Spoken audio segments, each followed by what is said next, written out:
Chapter 380. Curtain call. Capim lay flat on the ground, itching and aching, wishing he could tear himself apart on the spot to rid himself of this hellish pain. Then, he saw a scarlet wave of fire that spread over in a flash, and he heard a deafening explosion. He imagined that this last moment would seem infinitely long, and that it would allow him to recall all of the beautiful scenes when his wife and children were still by his side. He thought that he would feel relieved because he would no longer have to endure this inhuman torture. But at that moment, extreme fear and an intense desire to live surged from the bottom of his heart. And the so-called memories didn't even flash past his mind before he was overwhelmed by an excruciating pain before being plunged into deep darkness. Boom! The dining room windows were blasted apart, accompanied by countless brick fragments and rubble, as well as the burning tongues of fire that kept reaching outwards. The guards patrolling this area were immediately knocked over. Those who were lucky enough to not get hit had their ears left ringing. Their bodies either swayed, staggered, or fell. They saw that more than half of the dining room's outer wall had collapsed, and that the flames seemed to be floating in midair. The residents of the entire street, and the police officers in charge of the surrounding area, heard a loud boom at the same time, leaving them confused and frightened. In the dining room, dressed in black armor and a black crown, Klein stood there, bathing in the red flames and enjoying the strong blasts of the waves without flinching. A lot of the black gases around him had dispersed, and even his spirit body had suffered some damage, but it wasn't serious at all. Beside a toppled table, Parker and Capim were blasted into a corner. Their heads were cracking and their bodies charred. The surface of their bodies was still quietly burning with flames, and the rest of the servants were in a similar state. In the area opposite the fireplace, Katie, who had been unable to avoid the attack in time, was slammed into the wall and then fell to the ground. Her body was mangled and covered in blood, and there were a lot of charred marks on her skin. Not a single piece of her skin remained intact. She wasn't dead yet, but she had fainted from her severe injuries. Even so, she still coughed while convulsing, inhaling large amounts of the lingering flames. The black whip also suffered similar damage. Many cracks appeared on its surface, and a small portion of the whip was ignited. None of the Beyonder bullets that she possessed were spared from the explosion. Katie was no longer capable of fighting. Horace had rolled in time to protect his vitals, but there was still a lot of blood and charred flesh on him. He staggered to his feet, revealing that his back, his hairband, and his legs were ablaze with red flames. His breathing became more difficult, and his body suffered relatively severe injuries. However, this was sufficient to prove the robustness and strength of his body. Or rather, having worn the black iron glove, his body became sufficiently robust, and his physique was sufficiently strong. However, this was within Klein's expectations. Since he was unable to assess how much damage his opponent could take, he had overestimated his enemy's constitution while coming up with a plan. Out of the corner of his eye, Horace saw that Klein was almost perfectly fine. His pupil shrank as he hurriedly stretched out his left hand and pointed in that direction. He said in a low voice, "Exile." Again, Klein failed to resist and was pushed away like scrap paper in a hurricane. He flew out of the dining room. In the hall outside, after the momentary ignition, the fire had already weakened. Another wave of disaster was brewing due to the wooden staircase, but the damage here wasn't too severe because the main body of the explosion had been confined to the dining room. Seizing this opportunity, Horace suddenly turned around and ran outside without looking back. Even though the flames covering his body were still burning, he didn't waste any time to deal with them. He knew that he was in a terrible condition and on the brink of losing control. Furthermore, the effects of the poison would soon reach its peak. Compounded by these two factors, he didn't think that he had any chance of defeating the intruder. It would be the same even if he had the help of the Sequence 7, Belize, at the entrance to the basement. Horace believed that if this battle continued, the only thing that awaited him was having the poison act up, or him losing control due to his injuries. Once he decided to run, he didn't care about Katie, who was still alive anymore. When Klein, who had just stabilized his body under exile, saw this scene, he immediately raised his head, opened his mouth, and let out a shriek that no human could hear. Hum. Horace felt a wave of dizziness, and his feet paused for a moment. His skin, which was still in relatively good condition, was now covered in dense, translucent blisters. This was an early sign of him losing control. However, he quickly recovered and continued his mad dash, escaping from the lawn of the villa. He's really hard to kill. Klein didn't pursue him, in order to avoid an accident. He remembered that his goal was to rescue the victims, and not to wipe away these degenerate beyonders. More importantly, he had expended a lot of his energy, and had suffered heavy injuries. If he were to give chase, he might not be able to stop Horace's berserk counterattack. Pa! Klein snapped his fingers and fired an air bullet. The bullet struck Katie in the head, ending her pain. Immediately following that, Klein turned around and flew towards the entrance to the basement. Belize, who had a full beard, had been keeping an eye on the situation outside, but he didn't dare to leave his post out of fear that the intruder's accomplices would take the opportunity to break into the dungeon. At this very moment, he held a high-pressure steam rifle and had his spirit vision activated. He had been frightened by the loud boom and became abnormally tense.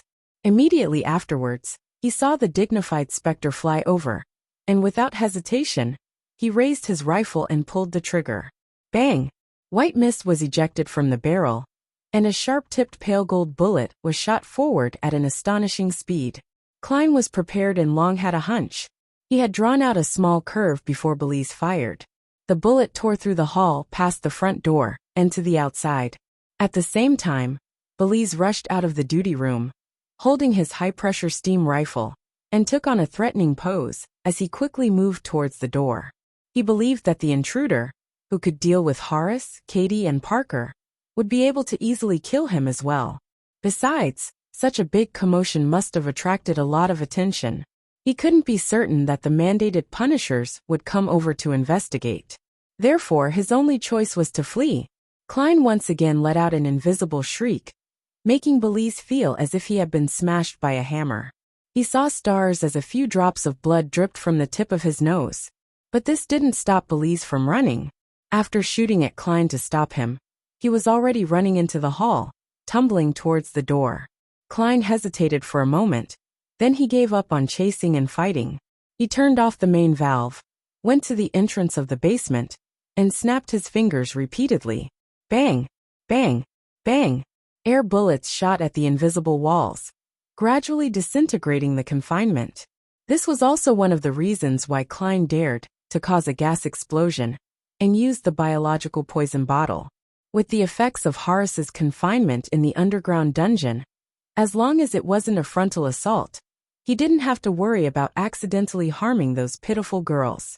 He destroyed the locks and flew into the dungeon, first finding the cell where Daisy had been held based on the revelation from his prior divination scenes.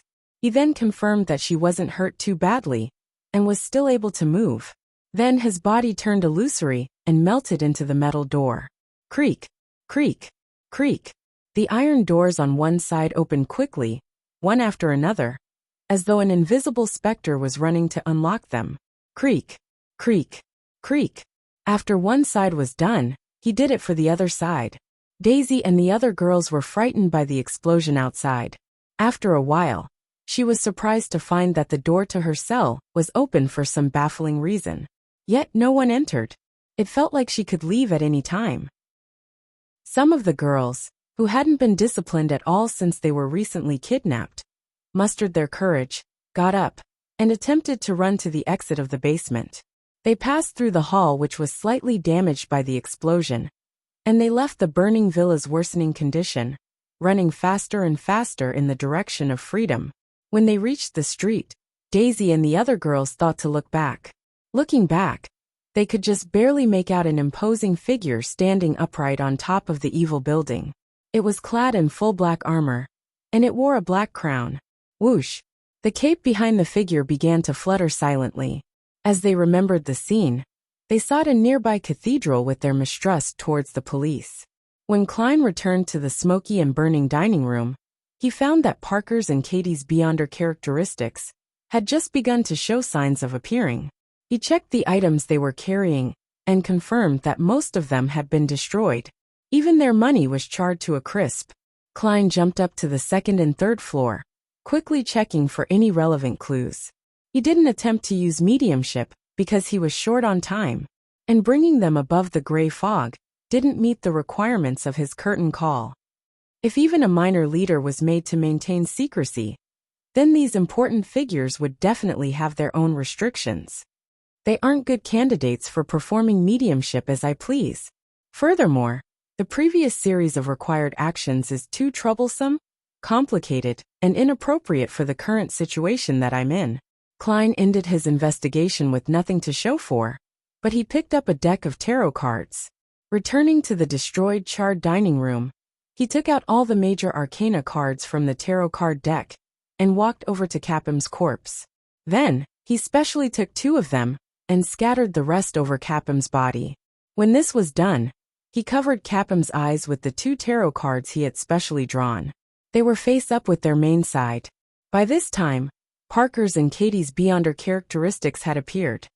Tens of seconds later, an illusory door covered with complicated symbols appeared in midair outside the villa. The door opened without a sound, and from it, a handsome man in a crisp suit walked out. He looked to be in his 40s, mature and elegant. He had a pair of golden eyes, and with just one sweep of his face, he locked onto the dining room in the midst of the fire. At this moment, a strong gust of wind blew past, and a figure flew over at high speeds. It was an old man wearing a soft hat. His silver eyes had an abnormal seriousness to them. He was wearing a black robe with the symbol of the Lord of Storms embroidered on it. It was none other than the Cardinal of the Church of the Lord of Storms, the Archbishop of Backlund, Spellsinger of God, Ace Snake. "Why are you here?" Ace asked in a deep voice. Any Beyonder-related matters in Sherwood Borough came under the jurisdiction of the Holy Wind Cathedral, so he was entitled to ask. The handsome man's expression turned slightly nasty as he replied, "I live nearby." They were close to the West Borough. The 2 of them didn't speak any further. They landed on the ground at the same time and entered the explosion site. A violent hurricane churned and swept away the flames, sending them to the artificial fountain outside. The wind seemed to have a life and intelligence of its own. The 2 demigod figures then saw Katie, whose head was shot and her flesh charred black, and Parker, who was entangled with someone else while his head had caved in and cracked.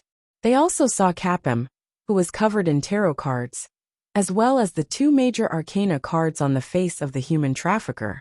These were the Judgment card, which depicted an angel blowing a great trumpet, and the Emperor card, which was decked out in armor and was crowned. Almost at the same time, Cardinal Snake and the handsome man sensed something and turned their heads to look outside. They discovered a majestic figure in black armor and a black crown located at the top of the house by the side of the villa. The figure nodded slightly, and his cape was lifted. Then, without any warning, he disappeared, right under the noses of the 2 high-sequence Beyonders. Chapter 381. Conjectures. With a crackle, branched lightning lit up the early winter night with a silvery white flash. It didn't smite the ground, but instead it tore through the air, illuminating the spot where Klein stood, as if it was daytime, making him stand out. Spellsinger of God, Ace Snake retracted his gaze. His face was gloomy as he whispered, "Rose School of Thought? It's not a wraith, nor is it an undead creature." The mature middle-aged man with a pair of golden eyes turned his head to the side to look at Capham's corpse and said, covering the target's corpse with tarot cards, "This is the second time something like this has happened in the past 2 months. When was the first instance?" Cardinal Snake asked in a deep voice. The mature middle-aged man in the well-ironed formal suit coughed lightly and said, "The time when the true creator attempted to descend into this world with the help of a swindler." "Then it's not the Rose School of Thought." Cardinal Snake made a definite judgment. Although those organizations that worshipped evil gods weren't fond of anyone, they wouldn't deliberately foil the plans of their counterparts. Instead, they wished to see their counterparts succeed, waiting for them to make a mess of the situation. "I think so too. Perhaps it's the appearance of a new secret organization. Their characteristic feature is to scatter tarot cards all over the target's body." The middle-aged man smiled. "And the different appearance of the tarot cards imply different meanings. This corpse has two cards over his face. One is Judgment, and the other is the Emperor. Judgment is the motive and goal, while the Emperor is the organization's code name. Of course, this might also be a type of ritual. Cardinal Snake didn't respond as he surveyed the area. Let's see what exactly happened here. It was only at this point in time that the first batch of mandated punishers arrived at Capham's villa. Above the gray fog, having only used paper figurine substitutes thrice, and not being pushed to his limits, Klein was about to use divination to confirm Daisy's safety afterward. Daisy will successfully return home. Holding the spirit pendulum in his left hand, he closed his eyes and silently chanted the sentence. After repeating it 7 times, Klein opened his eyes and saw the topaz pendant turning counterclockwise, but it moved with a very slow frequency and a tiny amplitude. This means that Daisy's journey home will be quite a bumpy one, but almost negligible. After interpreting the revelation, Klein was relieved of his final concerns. He then looked at the 2 items in front of him, both of which were radiating with a strong spiritual luster. One of them was a light blue, translucent hexagonal pillar. There were traces of light flashing through it, as though it was lightning that came from the depths of one's consciousness. This was the Beyonder characteristic left behind by Ma'am Katie. The other belonged to Parker, who hadn't been able to play a role in the battle. His Beyonder characteristic had condensed into a ball, like a child's fist. This fist was made up of 3 colors, iron black and dark red colors intertwined with a large swath of silver. Klein didn't hesitate to conjure a pen and paper. He was ready to use these 2 Beyonder characteristics to divine the corresponding potion formulas. Before he advanced to sequence 7, because of the additional influences that had been left on the Beyonder characteristics he had, it was almost impossible to use divination to determine the formulas. Even if this mysterious space could help him eliminate the interference and increase his divination ability to a certain extent, it still wasn't enough. Therefore, the only method Klein could use in the past was mediumship. After he became a magician, he was preliminarily able to determine it using the Beyonder characteristic for a divination above the gray fog. However, there was a high probability of him failing. This time, without exception, Klein had shamelessly failed. However, he also had some gains, and that was to be able to find out the corresponding sequence names of the 2 Beyonder characteristics. Parker is a sequence 8 sheriff and Katie is a sequence 7 interrogator.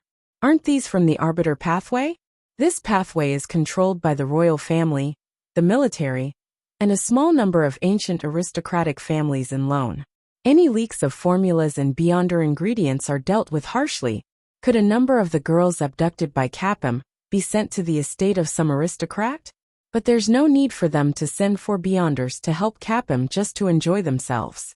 It obviously doesn't make sense. Horace is much more powerful than Katie, so perhaps he's a sequence 6 of this pathway. After wearing that glove, he might even be as strong as a sequence 5. Could it be that they're involved in some bloody heretic sacrifice, and the target they seek cannot be exposed? Apart from those on the inside of the kingdom, Faina Potter's Castilla family also possesses this Beyonder pathway, which is then transmitted to their army and intelligence system. Could this be another espionage case of some unknown nature? Klein tried to divine a few of his conjectures, but he failed again. He temporarily put this matter to the back of his mind and lightly tapped the edge of the long bronze table as he muttered to himself, "As long as I have the formula, with the corresponding supplementary ingredients, these 2 Beyonder characteristics will be able to turn a person into a sequence 8 sheriff and sequence 7 interrogator." Miss Magician's friend, who's called Zio, seems to be lacking the Beyonder ingredients for sheriff. I can sell Parker's Beyonder characteristic to Miss Magician through the world, so that I can quickly amass the money needed for the ingredients of the Faceless Sequence Potion.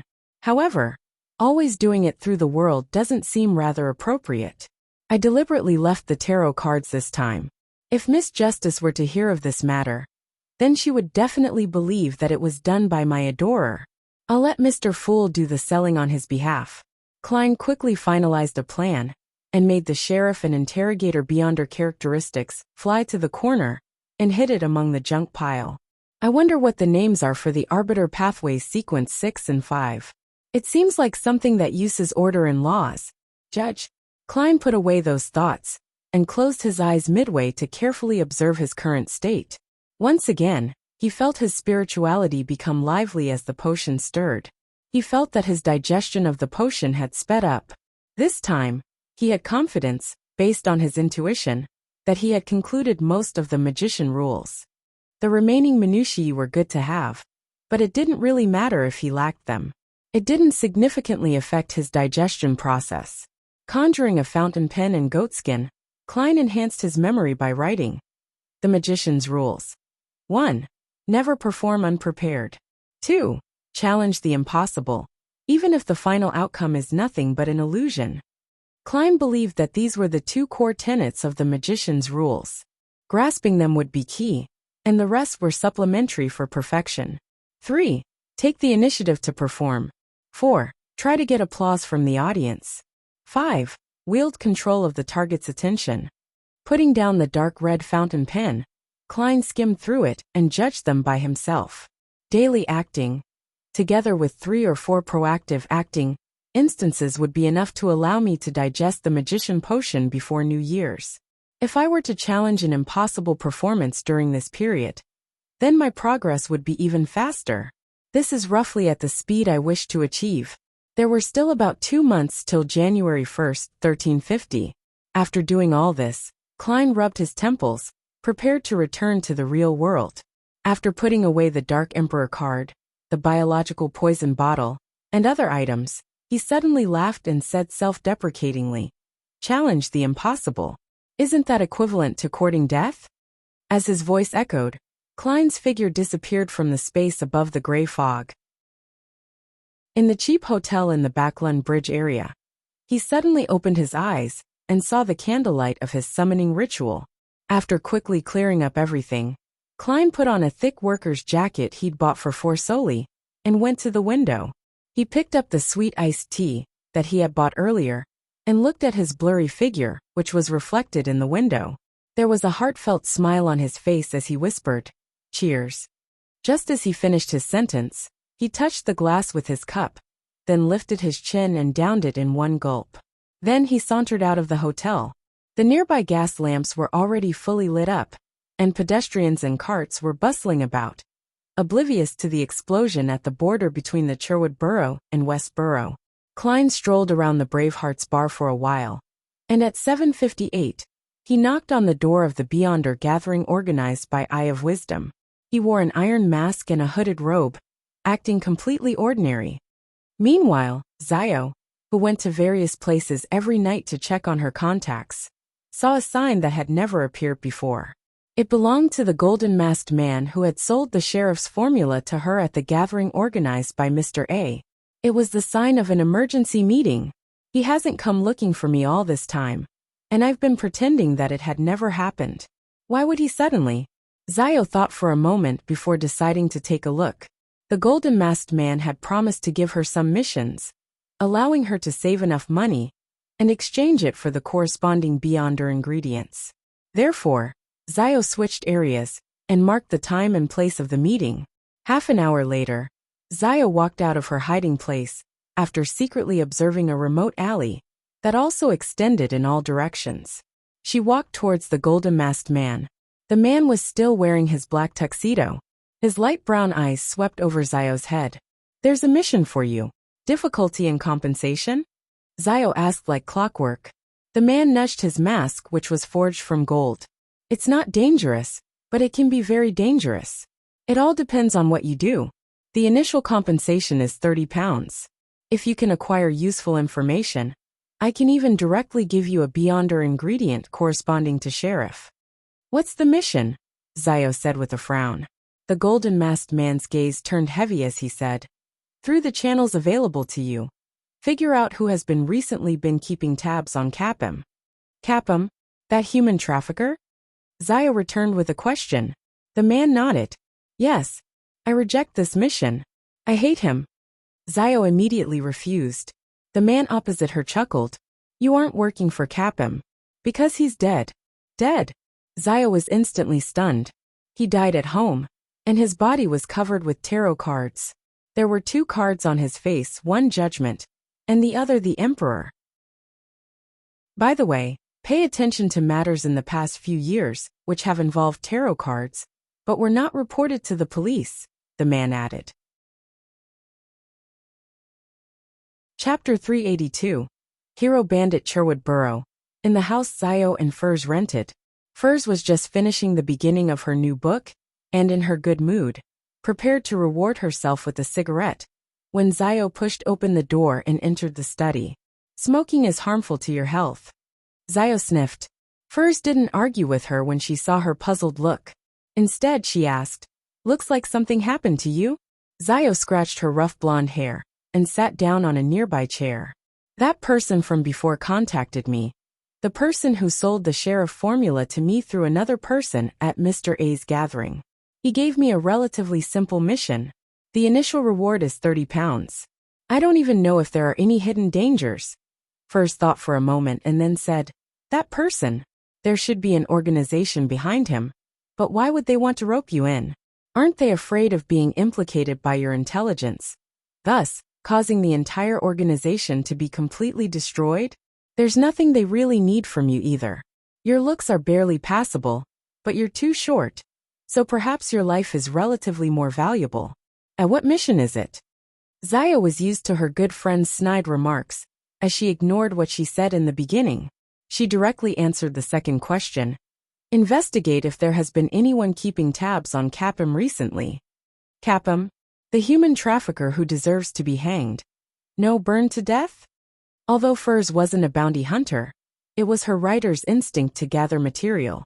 So she often asked Zio to tell her stories and news she had learned. Zio nodded. "It's him, but he's already dead. He seems to have died rather miserably." "How did he die?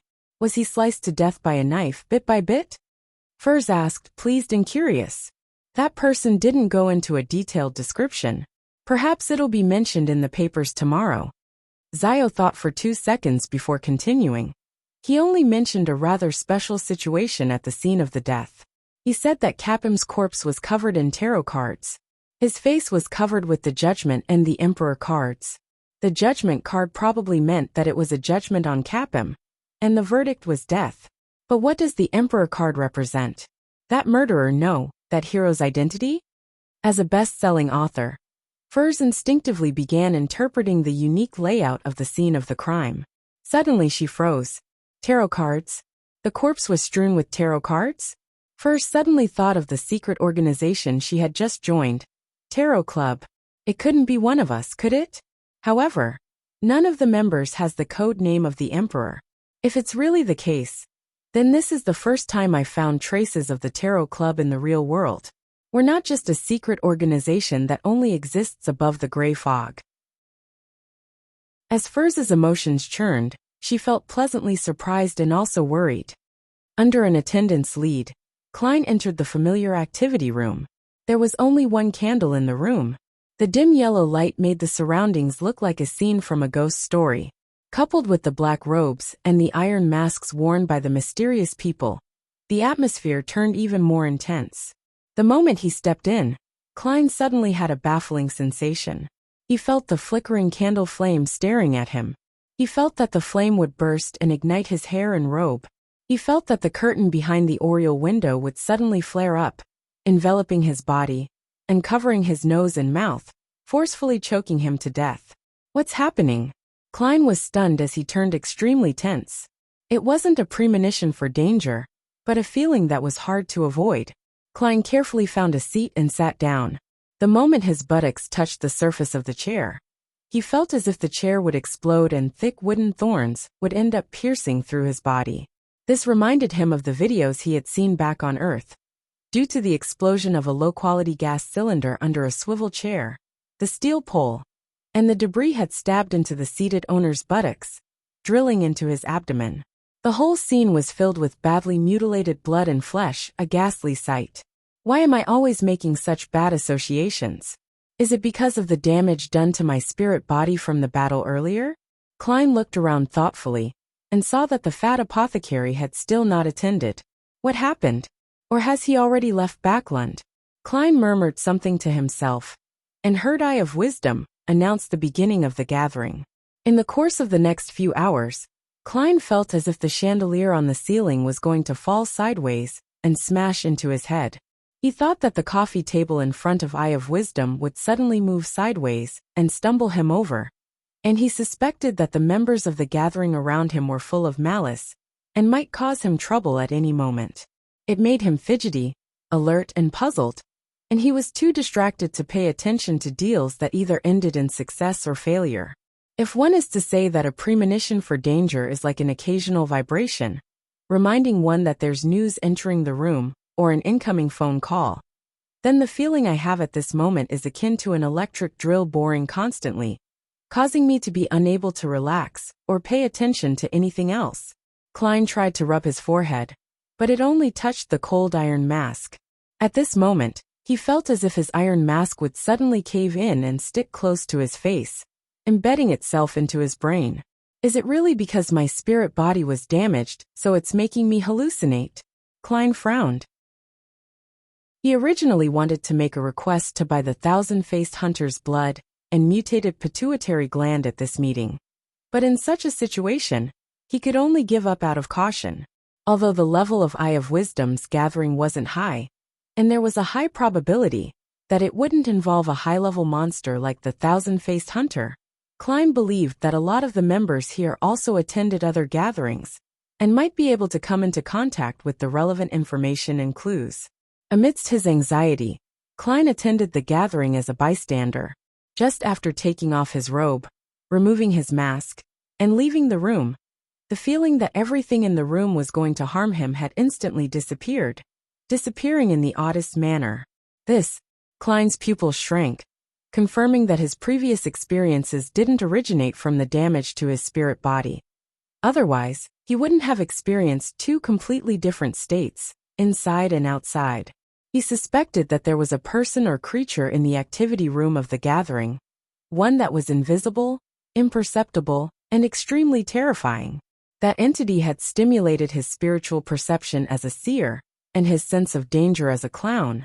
But because of the entity's suppression or some other special reason, this stimulus appeared in the form of a rich association that failed to make him realize it. Who could it be? This is too scary. Just the existence itself made me have a reaction similar to the symptoms of losing control. Without making a sound, Klein left Eye of Wisdom's house and headed toward the nearest street. All of a sudden he had a guess. The Bravehearts bar is nearby, and it's also the monitoring area of Wraith Steve, who was killed by Miss Sharon, Merrick, and I. Their deaths would definitely make the Rose School of Thought's high-sequence Beyonder angry, and he would cast his sights over here, towards the Beyonders living near the Bravehearts bar. Was that him?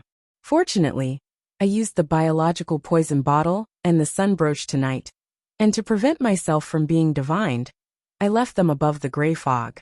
Otherwise, the result would be unimaginable. The magician who just completed an impossible performance would be killed directly here. The Beyonder world is truly dangerous. Inside the Holy Wind Cathedral, Cardinal Ace Snake looked at the captain of the mandated Punisher team and asked emotionlessly, "Who is Capim? Why is there an underground dungeon in his villa?" The captain of the mandated Punisher team replied immediately, "He's a tycoon, one who was rumored to be related to many cases of missing girls. He's suspected of being a human trafficker, and that he is secretly engaged in the slave trade. That underground dungeon proves the rumors. Why did a human trafficker receive the protection of so many Beyonders? And their sequences aren't low either," Cardinal Snake pressed. "Your Grace, this requires an investigation. We tried using Beyonder means to find clues, but all of them failed," the captain of the mandated Punisher team replied, somewhat trembling in fear. "I've tried it too."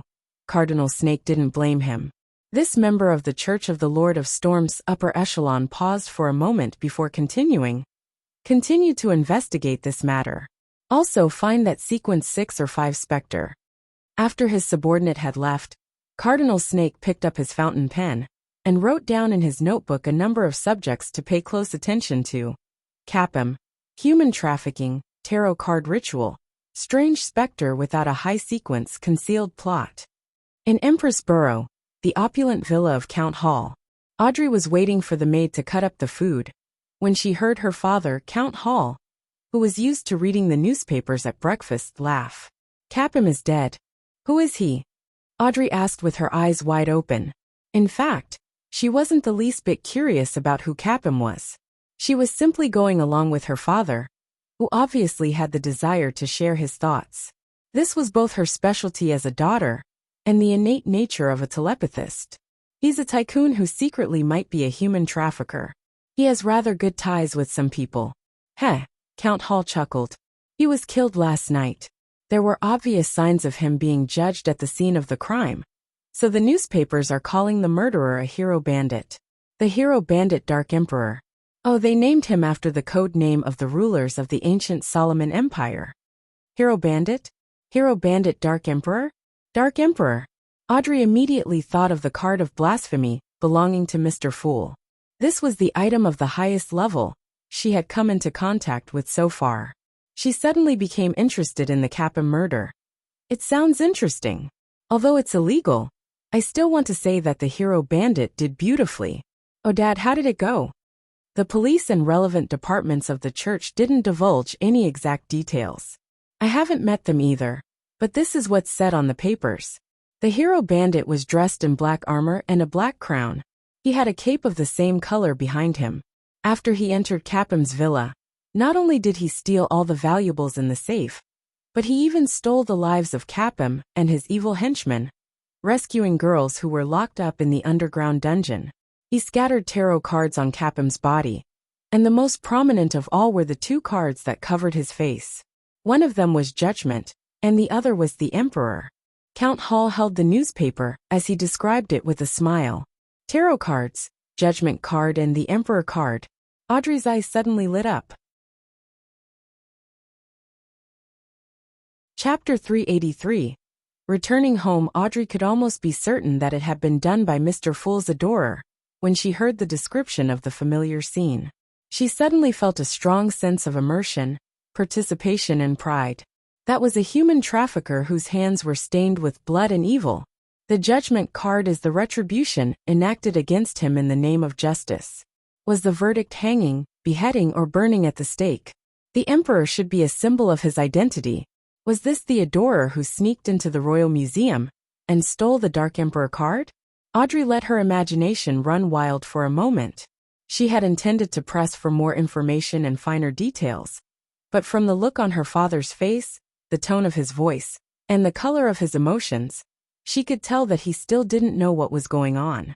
Therefore, she could only suppress her curiosity and planned on asking her good friend, Kance Learson from MI9. Although directly asking Kance about it would suit my image in this aspect, that would still be rather abrupt. It would also conflict with my identity as a noble. I'll get Annie to prepare a few invitations for an afternoon tea party, sending them separately to Glaint, Kance, Murray, Christine, Jane, and the others. Most of them are interested in mysticism, so they would feel interested in someone known as the hero bandit Dark Emperor. Under my guidance, they can help me ask a lot of questions that wouldn't be convenient for me to ask. It's decided. Audrey retracted her attention and nibbled at her breakfast. She believed that Mr. Fool's adorers wouldn't have dealt with Capim purely for the sake of punishing evil, since it wasn't in line with his identity and status. Of course, if Audrey was still the same Audrey who had just joined the Tarot Club a few months ago, then she definitely would have been willing to accept such an explanation. Otherwise, she wouldn't have chosen the Justice card as her symbol. After experiencing so many gatherings and so many matters, she felt that she had matured a lot and was no longer as innocent. She believed that there had to be more important and essential factors behind this matter, such as an evil god or secret organization, which Capim was involved in. I hope Kance can provide some useful information, Audrey thought with anticipation. 15 Minsk Street. Klein was eating white bread with jam and flipping through today's newspapers. What? A safe. As he read, he almost choked on his own saliva. It wasn't me. I didn't. Don't spout nonsense. In his mind, Klein immediately rejected the description of his theft of everything in the safe thrice. The situation had been pressing, and in order to gain clues, All he did was burrow into the safe to see if there were any important documents or evidence despite having found the safe. He didn't take anything, and he quickly left the safe and went to another room. Of course, Klein in his spirit body state had also suffered some damage from the gas explosion, and the total weight of the items he could carry had been greatly reduced. There were only gold bars, jewelry, land deeds, house deeds, antiques, and other items in the safe, which were either not convenient for him to take, or there was no way he could launder them. Perhaps he has a place reserved especially for cash, but unfortunately, I didn't find it, nor did I have the time to look for it. Klein muttered silently to himself, confirming that it was the subsequent investigators who had divided up all the contents in the safe. He looked at the newspaper, took a sip of Side black tea, and slowly exhaled. He smiled inwardly. Hero Bandit Dark Emperor. I like that name. After breakfast, Klein put on his thick double-breasted frock coat and half-top hat, and he held a solid black cane. Opening the door, he left Minsk Street for Broken Axe Lane on the boundary of the East Borough. That was where Daisy had disappeared. After finalizing his plans yesterday, and before he committed to his operation, he had deliberately made a trip to Broken Axe Lane to seriously look for clues. He knocked on the doors of the nearby houses and asked if they had seen any girls like Daisy.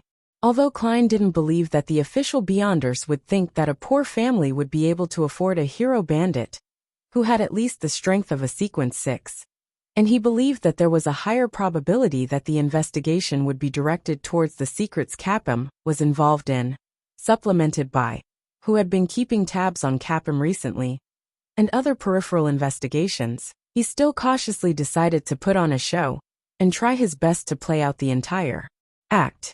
What if one of the Beyonder enforcers lost their mind and planned to make a preliminary investigation in this aspect? Some families might have some savings and would be able to hire other detectives. The chances of being suspected as a kind-hearted person like me who just took on the case yesterday are extremely low. As long as I'm not suspected, they wouldn't compare my performance from the previous Lenivas case. Besides, the Nighthawks were the ones who took action previously and were assisted by the Military Special Department. Capim's case happened in Sherwood Borough, so the ones taking on the case would likely be the mandated punishers. The communication between the two groups wouldn't be that smooth. Katie and Parker belong to the Arbiter pathway. I wonder if the military will intervene. As a former Nighthawk, Klein had a sufficient understanding of the modus operandi of the various official organizations, their work styles, and their investigation habits. Simply put, I have excellent anti-detective abilities. Klein gave a self-deprecating laugh as he boarded a carriage. He was going to continue his investigation into Daisy's disappearance. After all, he was an ordinary private detective who hadn't been able to confirm that Daisy's disappearance had anything to do with Capim. At 9 o'clock in the morning, Daisy returned to the shabby rented apartment under the escort of the police officer in charge of the neighborhood. Along with a few pitiful girls like her, she had been settled into the various cathedrals in Sherwood Borough last night, and had been questioned accordingly. It included what they saw when they escaped, what they saw when they looked back, where they lived, what their family situation was, if they knew any friends who were out of the ordinary, and so on and so forth. Daisy, who was still in a state of panic and lingering fear, answered the questions truthfully. After that, no one came to her again. She slept through the night, and was sent back to East Borough early in the morning, where she was handed over to the fierce police officer she always saw. Along the way, Daisy didn't dare to say anything. She trembled in fear, and only when she entered the apartment where she lived did she feel a little more at ease. As soon as she stepped through the door, and before she could find her mother and sister through the hanging wet clothes, she heard a scream. Daisy, Freja stopped whatever she was doing and like a nimble fawn, darted through the clothes hanging in the air and the random things on the ground. She ran to the door and hugged her sister tightly. Then she let go of her hand, and with tears streaming down her cheeks, she sized Daisy up with pleasant surprise and in concern. Are you all right? It's so wonderful that you're finally back. Liv also stood up from behind the wash basin. She wiped her hands on her clothes and asked, rubbing her eyes, Daisy, where have you been these past few days? At that moment, the police officer interrupted. She was kidnapped. We rescued her. Thank you, thank you. You guys are too great. Liv shed tears and randomly used an adjective. The policeman coughed lightly and said, That's our duty. Have you met anyone strange in the past few days? Liv was stunned for a second. Hoping to not be involved in too many matters or get into any trouble, she said, No, I really haven't. The policeman waved his hand and said, Be more careful in the future. Don't take deserted shortcuts again. He couldn't stand the humidity and the motley of smells, so he turned and left. Liv looked at her daughter again. She took wide strides over to her side and wiped her hands on the side of her clothes before hugging Daisy. It's good that you're back. It's good that you're back, she murmured through her tears, not asking if Daisy had been hurt. Daisy relaxed and sobbed. Beside her, Freyja was also crying. She stretched out her arms and hugged her mother and sister respectively. The three of them cried for a while before letting go. Liv wiped her eyes again and said, Wash the clothes first. There are still a lot of them. Daisy, who had just been rescued, nodded and quickly threw herself into her busy work. It wasn't until noon, while they were nibbling on their black bread and drinking plain water, that could hardly even be considered tea, that Liv finally had time to ask, Daisy, were you hurt? Daisy shook her head. They just hit me a few times. That's great. The police rescued you? A kind detective was willing to help search for you for free yesterday, and you ended up returning today. Ah, he still has your vocabulary book, Freyja mentioned in passing. Already prepared, Liv mentioned. I'll get old Kohler to get it back and tell the detective you're home, so that he won't have to busy himself over this matter. Regardless, we have to thank him again. Daisy felt relieved as she replied to her sister's question. No, it wasn't the police. There was a sudden explosion, and the doors that kept us locked up were strangely opened, and we just ran out. However, I did see a gentleman or a lady on the roof. He wore black armor, a crown-like helmet and a cape. He just stood there watching us quietly. None of those bad guys came to stop us or chase us down. As a tutor at the free school, Daisy clearly had a richer set of vocabulary than her mother Liv. A person dressed like that saved you? Liv answered in shock. By the side, Freyja curiously waited for the answer. Daisy nodded seriously and said, Yes, he's like what the bards sing of. A hero. Hero. Freyja ruminated over the word, her eyes as bright as the stars. In a certain secret chamber, a group of people were carefully comparing the Lenivis case with the Capim case, using the information they were given as they searched for similarities between the motives and modus operandi. The two things cannot be linked together at all. The only thing that they have in common is evil, or rather, evil was defeated. The owner of the tarot card has upheld justice, someone exclaimed. It can be confirmed that the two cases didn't involve the same person. The difference in strength is obvious, and what they're good at is even more contrasting. Although it's possible that their sequence had been elevated, Capim's murderer was a kind of specter, or someone that can switch into the sequence state. That's not something common. Another person's analysis was endorsed by the majority. Therefore, the person who called the meeting concluded, two cases, two different people, but they both threw out tarot cards. Perhaps the latter was committing a copycat crime. And if that's the case, we can target the people who are aware of the Lenivis case. The other possibility is that there is an organization symbolized by tarot cards. Chapter 384. On your own you check yourself in Empress Borough, the opulent villa of Count Hall. The aroma of Faina Potter's top-quality Mount St. Dursey coffee blended with the splendid fragrance of the Queen's black tea to create an intoxicating symphony of smells. They lingered around the elegant three-tiered high tea tray that served delicious and delicate desserts.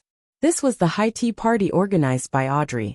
She had invited her friends of blue blood parentage, all who were fellow enthusiasts in mysticism. They sat around her, talking and laughing.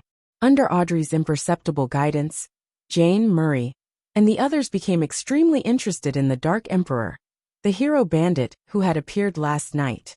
All of them cast their eyes towards the noble-born, Kanzlerson, who had joined MI9. What beyonder powers does that Dark Emperor have? The sweet-looking Christine asked curiously. Among the few of them, the lowest rank among their fathers was that of a viscount. It allowed them to have sufficient status and channels to understand the existence of beyonder powers and potions in their endearing pursuit of mysticism. But just like Audrey before, they were all unwilling to join the Nighthawks, the mandated Punishers, the Machinery Hivemind, and MI9. Other than that, the families that they belonged to didn't have histories that trace back to 1,000 years ago. And even the ancient aristocrats that had just been established in the fourth epoch of the Lone Kingdom weren't completely loyal to the royal family or to the upper echelons of the military. They weren't bestowed with any formulas, and even if they had beyonder ingredients, it was unlikely that they could recognize them. They wouldn't even know how to use them, even if they did recognize them.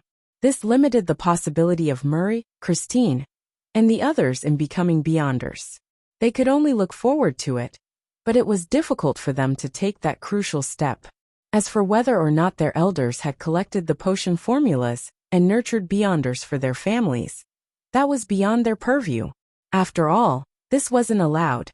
If the king were to find out, they could use this as a reason to strip them of their noble titles. Of course, there were already 2 traitors in the living room.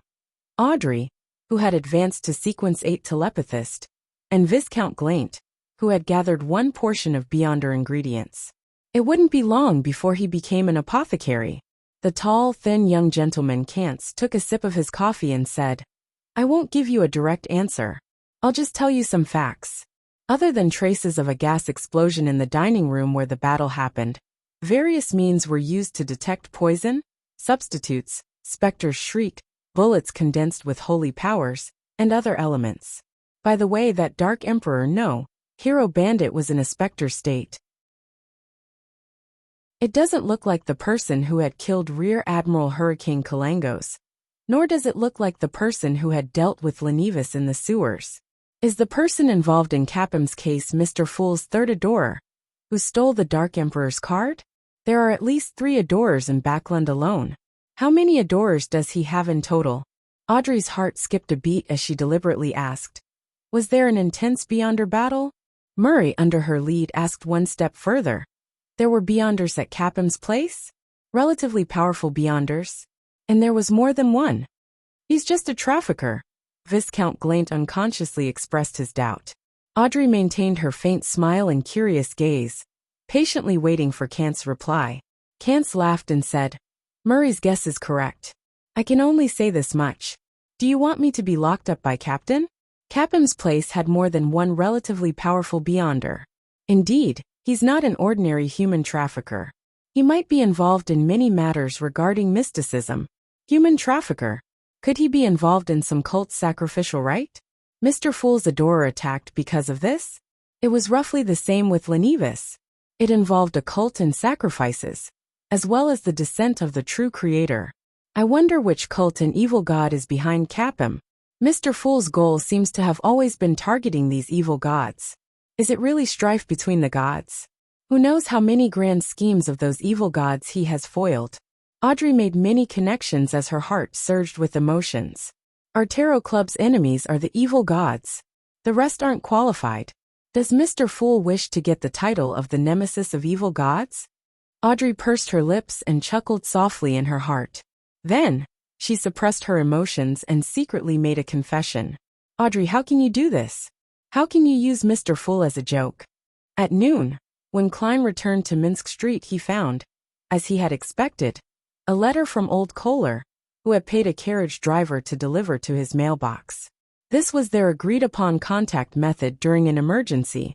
Of course, according to Klein's prediction, old Kohler, who didn't know many words, could only use simple symbols to tell him where and when they would meet. To his surprise, it was actually written in neat writing when he opened the letter. With a quick glance, Klein confirmed that it was identical to the handwriting in Daisy's vocabulary book. Looks like this girl was the one who helped old Kohler write it. This piece of paper doesn't seem to be exposed to moisture. Perhaps old Kohler had bought some in the event. He needs to contact me urgently. Klein opened the door to the living room and read the letter. Only taking off his hat and cane, he leaned his cane against the wall. He didn't take off his coat, because the fireplace in the room wasn't lit yet, and the early November cold was silently seeping into his bones. The letter was simple. After all, Daisy didn't know many words either.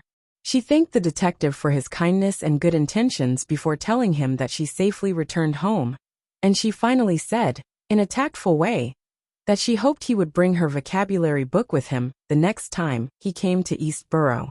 What a polite girl. Klein chuckled. He snapped his fingers and burned the letter, leaving no clues behind. He decided to return to Eastborough the next day and return the book to Daisy, as well as reimburse old Kohler for the cost of the letter delivery letters, paper and fountain pens. With this in mind, he couldn't help but sigh and chortle. Captain, now it's my turn to approve the expense claims of others. Without wasting any time, he went out again and went straight to the Quelag Club, where Dr. Aaron was seen more often during Friday afternoons. Klein wanted to ask about Willa Septon, the child who had played with tarot cards. After entering the Quelag Club in Hillston Borough, Klein said to the red-vested attendant, "A cup of marquee black tea and a serving of dessert. Send it to the corner seat of the main hall. Dr. Aaron, reporter Mike, and the others are sitting there." Klein had already spotted the relatively cold and famous surgeon, Aaron Series, who was wearing gold-rimmed glasses, as well as reporter Mike Joseph from the Daily Observer, who he had worked with twice and had a pair of charming blue eyes. He also saw the aristocratic equestrian teacher, Talum Dumont, whose frequency of appearing at the club was only second to his. "Oh, our great detective is here, and we happen to be talking about you." Talum stood up with a smile. "Speaking bad things behind my back?" Klein joked. Mike stood up and shook his hand. "No, I want to hire you again. What's the matter this time?" Klein bowed at Dr. Aaron and sat down at their table. Mike chuckled and said, "I'm sure you've read the papers? Capum has been killed off by the hero bandit Dark Emperor, and his crimes have been exposed. What a joyous event. And as a reporter, I need to have an acumen for the news. I plan to get a list of names of the girls who were rescued in Eastborough from the police department to interview them. Then, I'll paint Capum's most cruel, most evil, and most unforgivable side to the readers of the newspaper. Of course, the victims must remain anonymous." He paused for a moment and suppressed his voice. "I also have a hidden objective, or should I say, I wish to use the interview to know if these girls, or their family, know any relatively special friends. Who knows, that might be hero bandit Dark Emperor." "You found the right person." The corners of Klein's mouth almost twitched. He smiled at Mike and said, "We've already worked together on Eastborough's matters. We have sufficient familiarity and trust, so I have no reason to decline. I hope for a pleasant partnership." Mike stretched out his hand.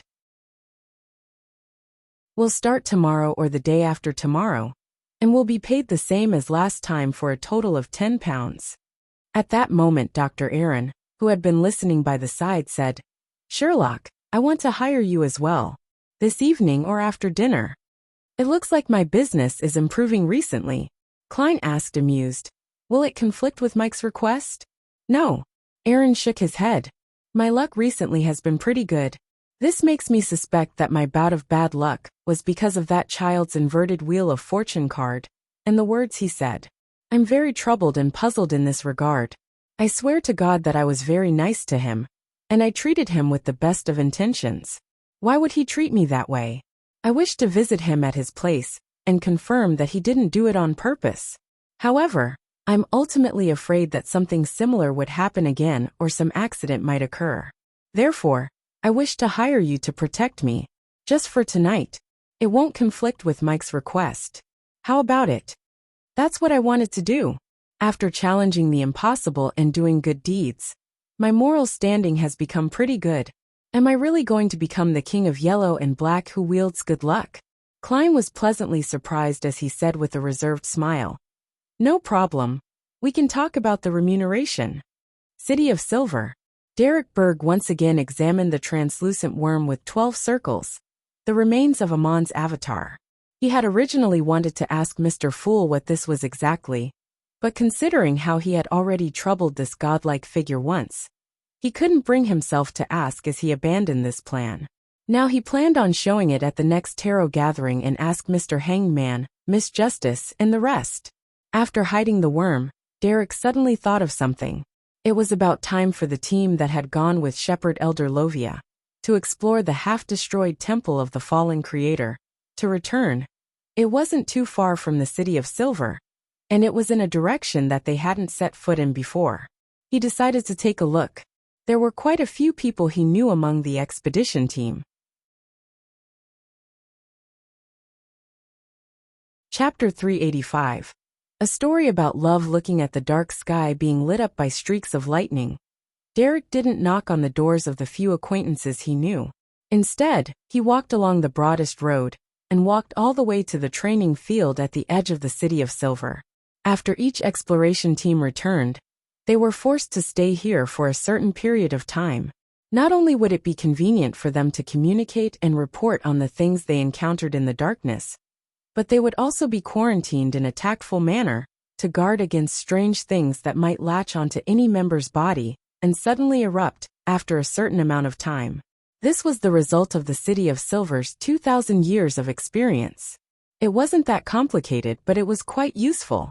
As soon as he entered the training ground with the axe of hurricane stuffed behind his waist, Derek Berg's eyes suddenly lit up. He saw the gorgeous Elder Lovia, who seemed to be in her 30s, as well as two familiar faces that were his age. Due to the City of Silver's limited environment, its population was unable to grow any further. The number of people of a certain age group was an adequate number, and although Derek wouldn't dare say he knew all of them, he had seen a majority of them before. He was classmates and partners with some of them during general education classes and on the practice grounds. The person Derek was most familiar with on this expedition team was Dark Regents, who had once been his patrol teammate. The youngster named Dark was of medium height and was slightly chubby. He was strong, optimistic, and cheerful. His face often beamed with a friendly smile. Currently, he was a Sequence 8 gladiator of the Giant Pathway. At this moment, the two parties were separated by a translucent wall that was as hard as steel, making it impossible for them to make any effective form of contact. They had to wait until the members of the exploration team were confirmed to have no problems before they could meet directly. Derek, who had become silent and withdrawn since the death of his parents, waved to Dark. Noticing this, the gladiator turned his head to the side and looked over. "Dark, how is it? You didn't encounter any danger, did you?" Derek shouted. The material used to create the black wall in that area came from somewhere that wasn't far from the City of Silver and was called dark amber. It was hard as steel, but at the same time, it possessed a certain degree of transparency and had properties that made it good for transmitting sound. Derek's speech went through unobstructed. Derek imagined that Dark would definitely smile brightly and wave his arms out of habit, saying, "Take a look, I'm not injured at all. So shouldn't it be obvious that we didn't meet with any danger? It was nothing." Hearing his voice, Dark walked a few steps closer to the wall and answered with a smile. "No, everything went smoothly." Looking at his smile without any faults, Derek suddenly felt a chill run through his body. It was just like he was camping in a ruined tower or a ruined city at night. Darkness was all around him, as they accumulated into overwhelming horror. Inside the Quelag Club, Klein and Dr. Aaron agreed on the remuneration. £2. I have to say that a doctor's money sure is easy to earn. If it were me in the past, such a request would have cost at most 10 soli. Klein, who already had the intention to take the mission, sighed in his heart. He remembered that during his time with the Nighthawks, he had heard corpse collector Fry mention that famous doctors had very high incomes. At the time, in a response that was unlike the poet Leonard Mitchell, he said that as far as he knew, if a house was bought in a busy borough in Backland for a storefront, the quickest option would be to turn it into a clinic. They agreed to call on Will Acceptance Place after dinner. It wasn't 3 o'clock in the afternoon, so the equestrian teacher, Talim, gathered the three of them together at a table, and they began playing a game of Upgrade, the game which was invented by Emperor Roselle. What I expected was to play tennis, practice shooting, flip through the books in the library, and live a healthy life. But why did it become like this? Klein spontaneously thought in between the card game. Frankly, with his current accomplishments in magic, he could have easily cleared out all the money Dr. Aaron, reporter Mike, and Talum had on them. But I'm an honest man, and I believe more in my skills and luck. As the red-vested attendant shuffled the cards, Klein picked up a cream cracker and took a savory bite. He couldn't help but marvel from the bottom of his heart. This is life. During the game, Klein noticed one thing. The equestrian teacher Talum was no longer in a daze or as upset as he was before. Has the matter of his friend falling in love with someone he shouldn't have been resolved? Klein thought curiously as he sipped the marquee black tea. As a detective, he knew that this wasn't something he should ask in front of others. So he restrained himself and concentrated on his card game. By 5 o'clock, Mike Joseph had to go back to his company. So the game was suspended and Klein won 5 solely. My luck has been quite good recently. While Klein sighed with relief, he saw Dr. Aaron leave the table for the washroom. He controlled his voice and said with a low laugh, "Talum, has your friend's problem been settled?" Talum, who was throwing the cards in his hands onto the table, paused for a second before sighing with a smile. "You could say so," he added with a certain desire to continue. "Actually, it wasn't too serious. It was because I was thinking too much at the time." Simply put, it was an illustrious young gentleman who fell in love with a commoner. You should know that a man of such status has to marry a noble lady. Head to him, not even the daughter of a rich man can do. So that's how it is. To think that I made up all sorts of contrived and bizarre stories, such as falling in love with a man, a monster, or a person that isn't permitted because of moral principles. Klein was disappointed and said with a laugh, "As far as I know, gentlemen of high society don't mind having a mistress." "No, Sherlock, you don't understand. Love, do you get it? Love. That young gentleman only wants to marry that commoner woman," Talum exclaimed with a sigh. "No, I don't understand. I'm just a bachelor dog." Klein opened his mouth, unable to respond. Talum sighed to himself. "For the sake of that young gentleman's future, I once thought of asking you to find people with some miraculous abilities to covertly. Haha. Anyways, I'm a law-abiding citizen, so it was just an idea." "How was the matter resolved afterward?" Klein asked with interest. Talum picked up his Highlander coffee and took a sip. "The solution was much simpler than I thought. I went straight to the lady and told her of the dilemma. She sensibly expressed her willingness to leave the gentleman and asked for my help. I must say that she's truly a considerate, kind, refined, and beautiful girl. If it wasn't for the consideration of my identity, perhaps I would have knelt in front of her and kissed the back of her hand. Well, it seems like I couldn't have helped." Klein picked up the golden-rimmed white porcelain cup of black tea. As a visitor from Earth, he was completely uninterested in the task of breaking up couples. However, listening to gossip was another matter altogether. After having dinner at the Queleg Club and tasting the limited supply of Sonia lobsters, Klein and Dr. Aaron took the latter's carriage to Willa Septon's house at 66 Dalton Street in Northborough. This was the address that Dr. Aaron had long since memorized. He didn't return to the hospital to look up the appropriate medical records, and according to Klein's conjecture, any relevant information pertaining to Willa Septon would likely have been taken away by the Nighthawks. As a former Nighthawk, I know exactly how they do things. Klein smiled bitterly and sighed. Pulling the doorbell, the two waited for a while before they saw the door open. A maid in a black and white dress puzzledly asked, "Gentlemen, who are you looking for?" Seeing that Aaron was still as cold as usual, Klein took the initiative to speak up. "We're looking for Willa Septon. This is his attending physician. He came back to check on his health." "I don't know him. I've only been here for a few days. I'll get my master." "Please wait a moment," the maid answered blankly. While they were waiting, Aaron suddenly said, "I almost believe the reason you came up with just now. This is a basic quality of being a detective." Klein chuckled. At that moment, an old gentleman in his 50s walked to the door and said with a deep voice, "Willa Septon and his family have already moved away on." He gave a date. Aaron did a slight count before frowning. Why would they go through the trouble to move 2 days after being discharged from the hospital after the operation. He acted like he was really on a follow-up visit. Klein was slightly puzzled and asked, "Sir, how do you know the date so clearly?" Typically speaking, subsequent tenants would only move in after a certain period of time. That old gentleman snappily replied, "Someone came to ask before, and I even went to look for the landlord just for that." "The Nighthawks?" Klein asked without much hope. "Do you know where Willa Septon and his family moved to?" "No," the old man said tersely. "Did they leave anything behind?" Klein hesitated for a moment before continuing with his questions. "Some stuff." The old man took a deep breath and continued. "But they were all taken away by the previous group of people. Meeting colleagues truly is a helpless matter. They can always think of the things you think of ahead of time." Klein couldn't help but sigh. Seeing that there were no further clues, Klein and Aaron politely excused themselves and left 66 Dalton Street.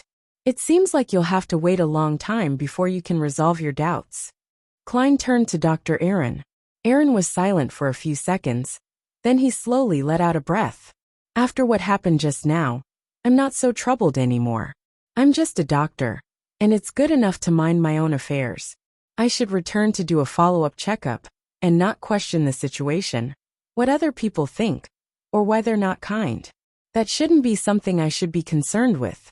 In the future, I should just try to maintain the relationship between a doctor and a patient as much as possible. It's for the best that you can think this way." Klein agreed from the bottom of his heart. Then he casually asked, "At the time, what was wrong with Willa Septon's left leg?" "His left calf grew a strange tumor that coincidentally formed a ring that pressed down heavily onto his blood vessels." Dr. Aaron recalled as he said, "But the kid didn't look too upset, just a little scared. And we wanted to preserve the leg at first, but it was getting worse."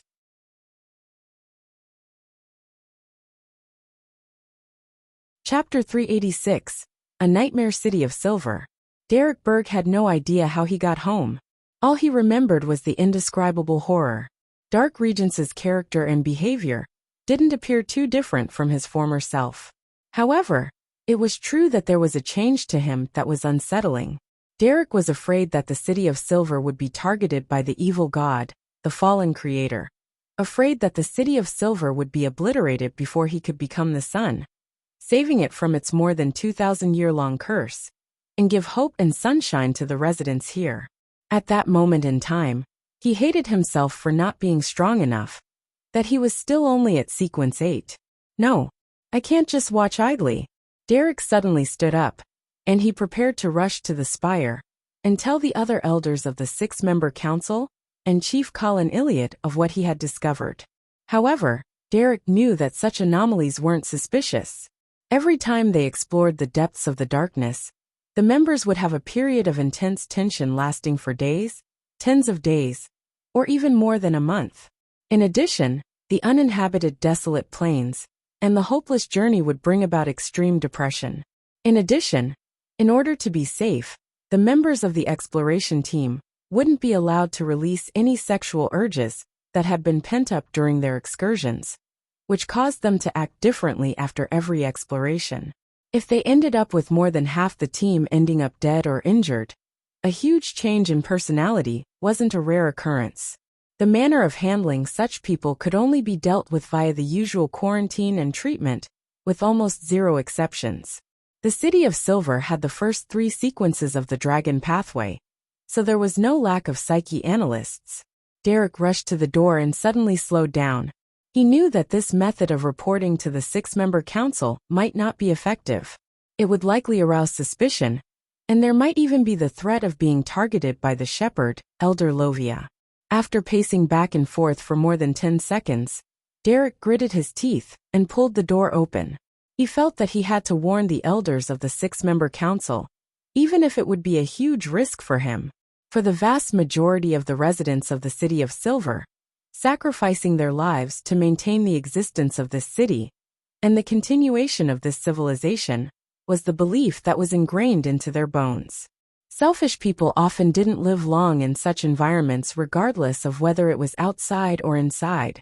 Of course, Derek wasn't completely reckless.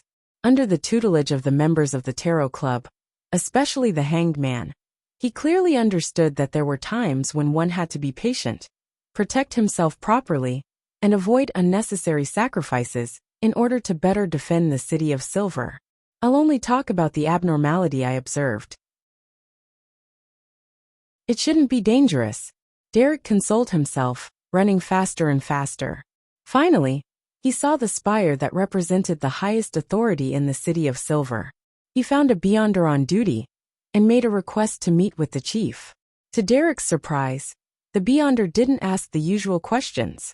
After simply passing on the information, he was led up the stairs to the chief's room. Very strange. It's different from before. Derek felt that the changes in the details made him more uneasy. Entering the room, he saw Chief Colin Iliad standing in front of a wall. This tall elder, with his deep blue eyes and messy white hair, had his back facing two swords that hung on the wall. He wore his usual flaxen-colored shirt and brown coat, and it was hard to believe that he was an expert who had successfully hunted many devils and monsters. Derek Berg, what matter would actually require you to tell me it, face to face? Colin asked in a deep voice. Your Excellency. Derek saluted.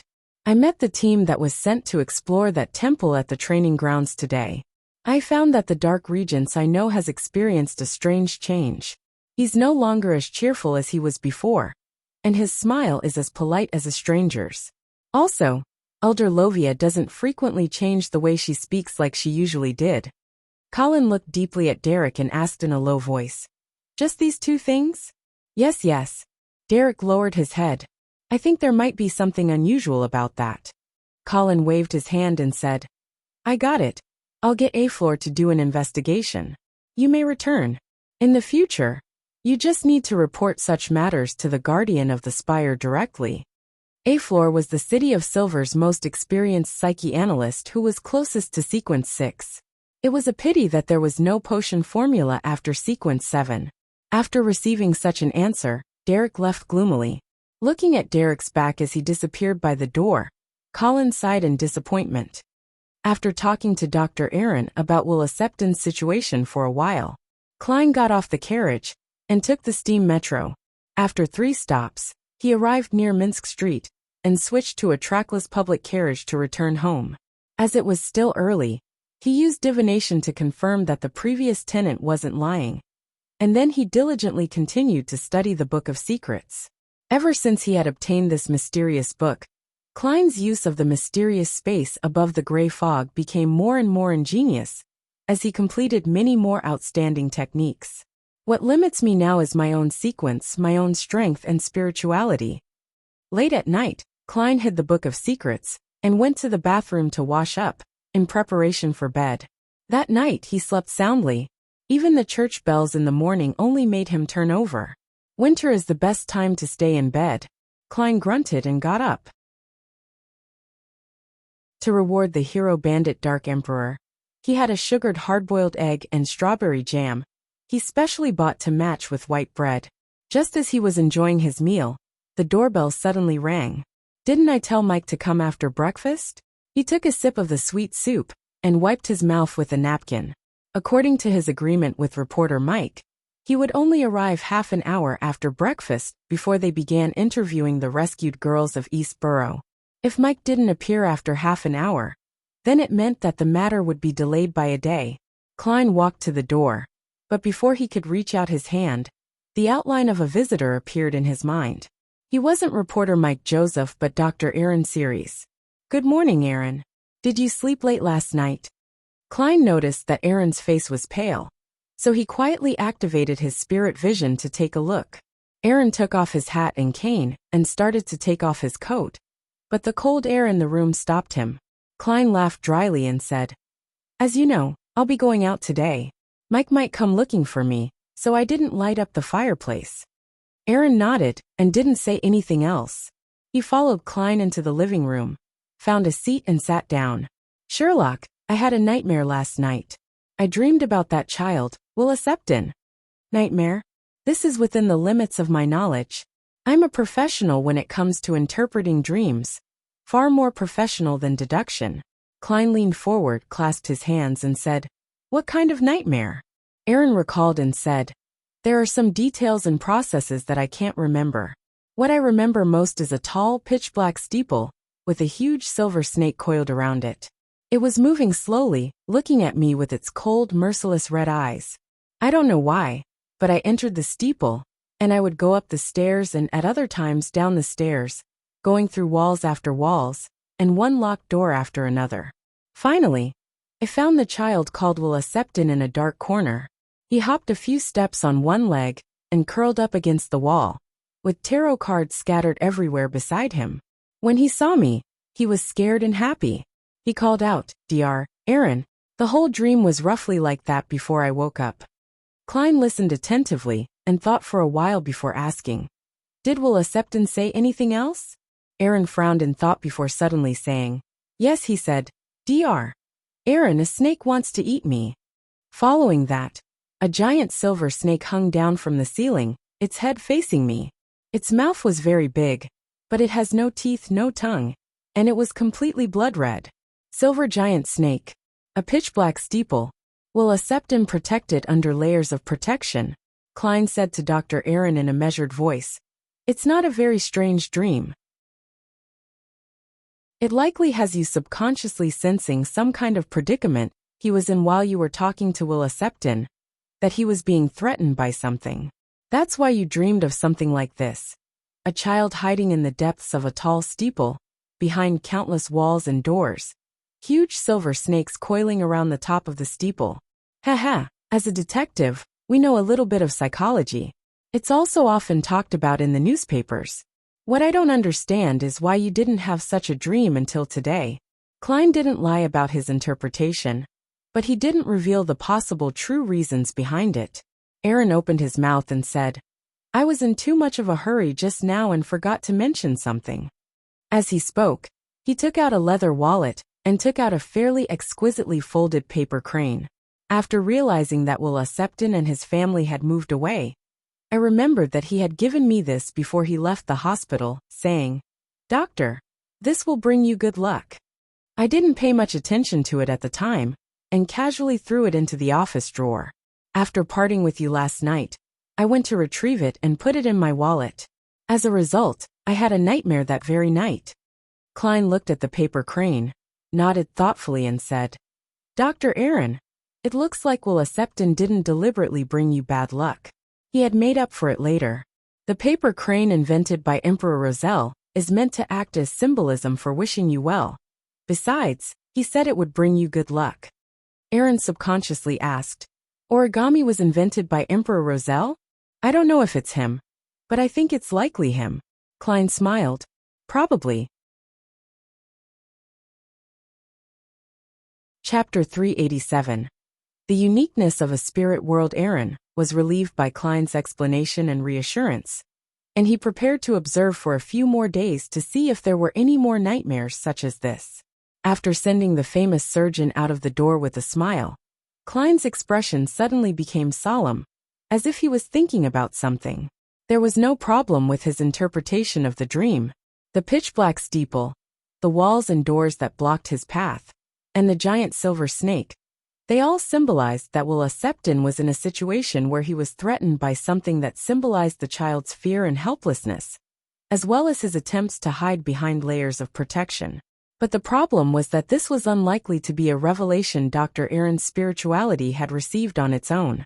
Otherwise, he wouldn't have had such a dream only until last night, or when he found the paper crane.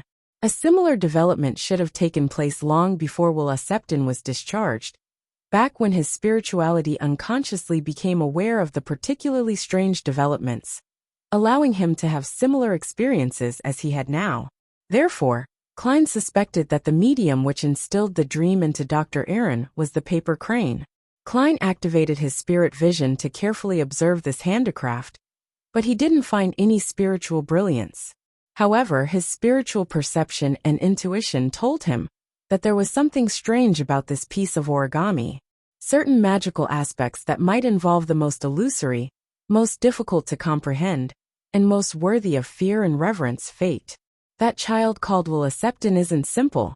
It seems like the most amazing thing wasn't the tarot card, but rather he himself. The giant silver snake is a symbol of danger, And this matter is related to bad luck, good luck, and other elements. Could it be that it represents the snake of Mercury, sequence 1 of the monster pathway? Klein's thoughts wandered, but he couldn't be certain of anything. He turned to question the problem of how the dream was instilled. With Klein's accomplishments in mysticism, this wasn't something that was too complicated or difficult to understand. He quickly came up with an idea. The first thing to do was to rule out the influence of specters and wraiths, which would have stained Dr. Aaron's aura with a blackish-green color of varying degrees. And I didn't see any sign of that just now. There are 2 main ways of instilling information without causing the owner of the dream to appear abnormal. One of them is using the beyonder powers of a nightmare-like captain. An objective is met through guidance, and it wouldn't involve the culprit, otherwise, traces would similarly be left behind. The second method would be even more ingenious and advanced.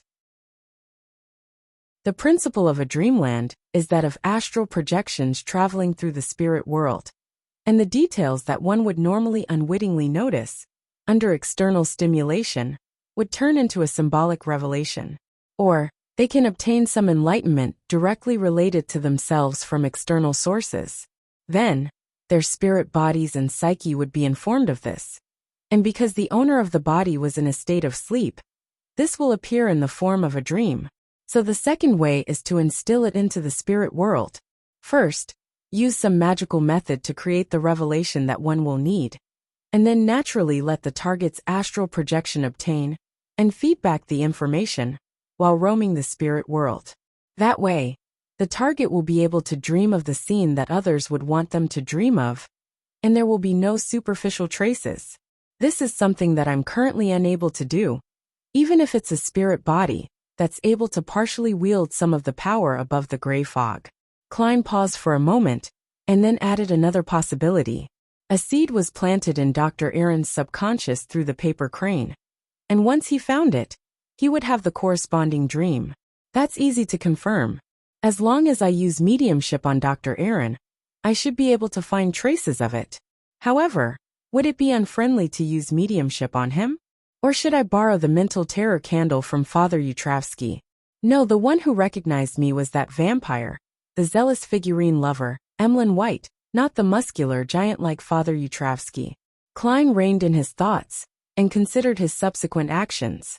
He decided that he would wait until he went above the gray fog to divine the level of danger. If it was an acceptable level, he would sneak into Dr. Aaron's house tonight, use the dream charm and other methods to secretly observe him, and see if the source of the dreamland was a result of direct guidance or an indirect fabrication. However, with Klein's strength and level, it would be difficult to find traces of the latter. Even he himself didn't have much confidence. This didn't mean that his astral projection could travel the same spirit world as Dr. Aaron's astral projection by sitting next to him and entering cogitation. This required a sufficient amount of locking on to do so. According to the descriptions in the Book of Secrets, the existence of the spirit world was quite magical. It completely overlapped with the real world, so everyone could obtain revelations from the spirit world at any time. However, the spirit world didn't distinguish between directions, and the past, present, or future could even intersect there. It was like infinite knowledge, information, and illusions were spiritually gathered and compressed into a strange sea. It was different from the world, as one would imagine according to usual concepts or logic. As a result of this, the revelations that one received from the spirit world could only be a variety of symbols, not direct answers. And precisely because of this, every astral projection's experience of traveling in the spirit world was not only related to their physical location and time, but it was also dependent on the current state of their body and the mind. Without locking on to the corresponding location, it made it impossible to lock onto and find a person's astral projection in the spirit world, even if one was physically next to them. This was also the reason why the astral projection's movement in the spirit world was limited, and one doesn't dare to venture too deep. Once it got lost and was unable to return to its body, its owner would become a retard, and, even more seriously, a vegetable. It was even more difficult to use the spirit world as a springboard for transference. If one wasn't careful, then they would lose their way and never be able to return to the real world until they rot to death. Phew. Klein exhaled, temporarily throwing the question to the back of his mind. He took out his pocket watch and looked at the time. He realized that he had been thinking too long, that his breakfast had already turned completely cold, and that the fact that reporter Mike hadn't arrived yet meant that the commission was likely to be delayed by a day. In the spirit of not wasting anything, Klein finished the rest of his meal, and then went above the gray fog to make a divination. He was surprised to find that there were no revelations indicating danger at all.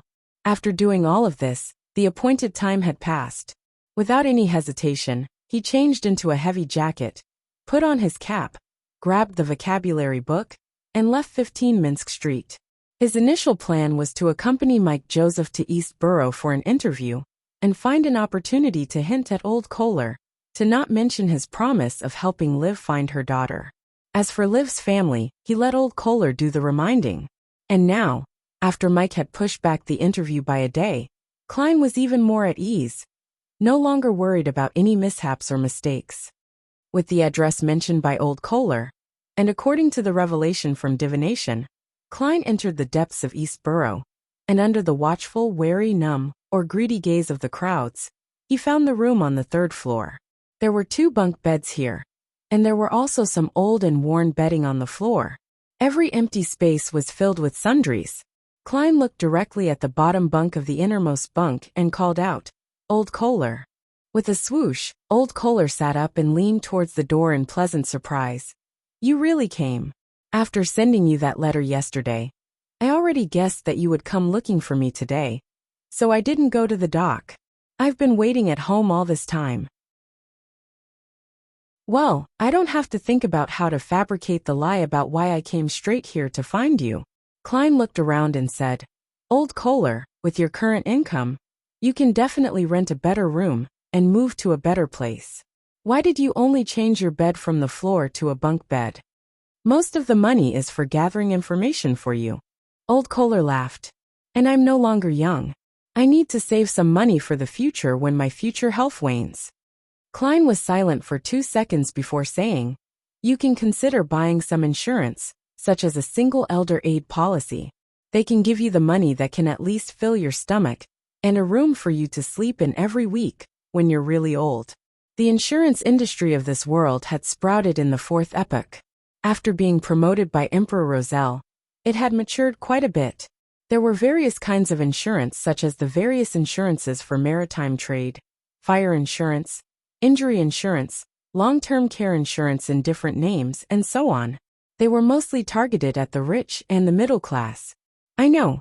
When I was a worker, I paid a premium of 3 pence a week, but after I lost my income, Old Kohler sighed.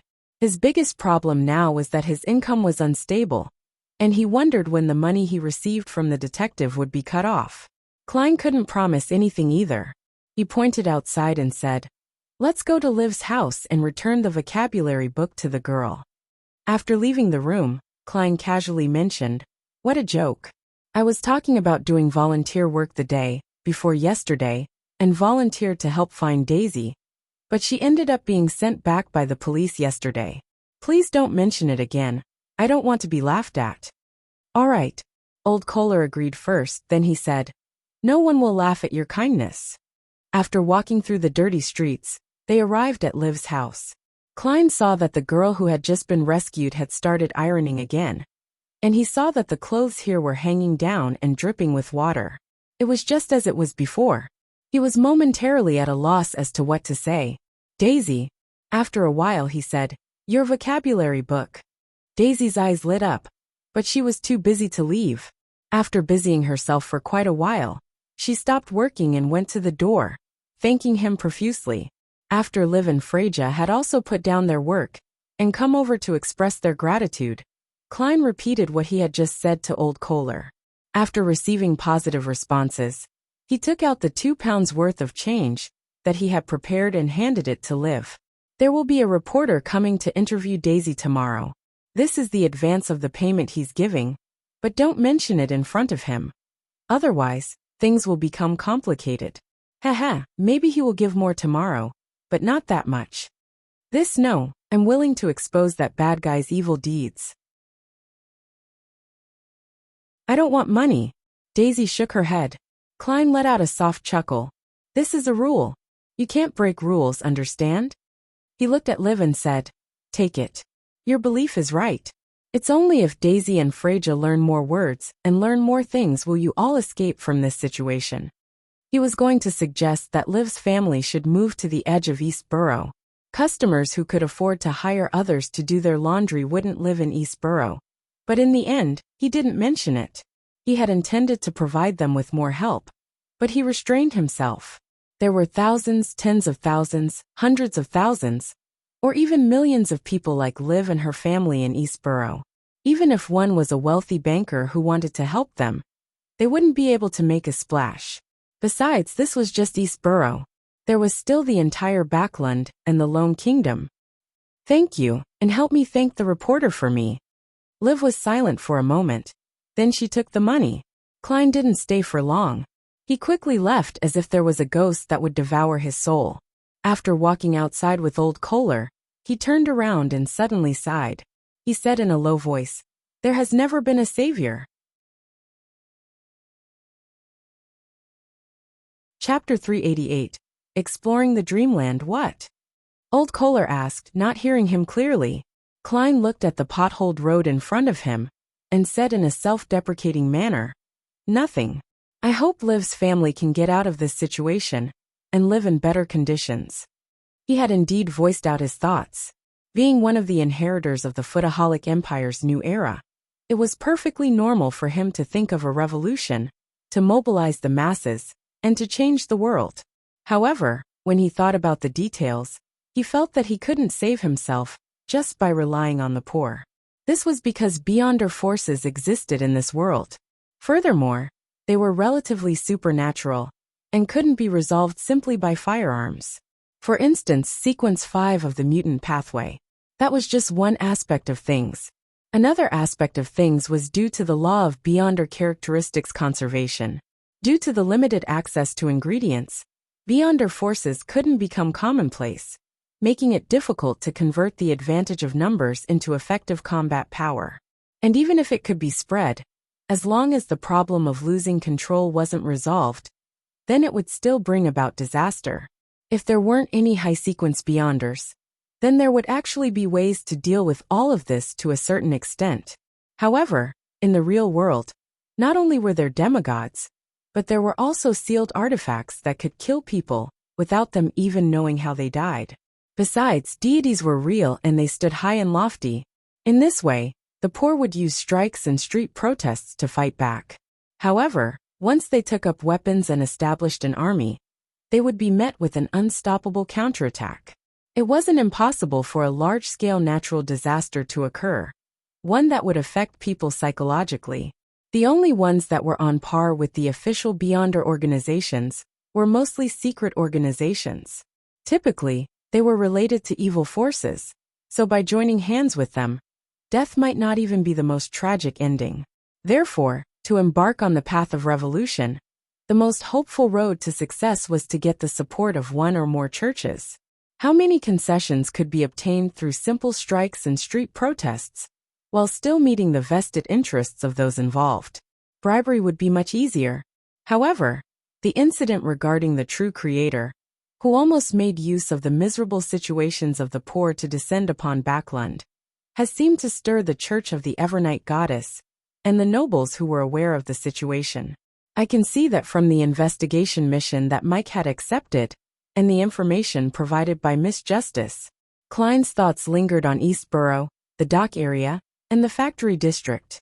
In the end, he couldn't help but let out a laugh and sigh in his heart. After all the ideas that come to me, it seems that only through the threat of an evil god's descent can the poor situation be improved. However, the evil gods are also the ones who can't wait to draw on their flesh and blood, existences that devour their souls. They're the ones most likely to bring a disaster that no one can escape from. What wonderful irony! In Empress Borough, the opulent villa of Count Hall.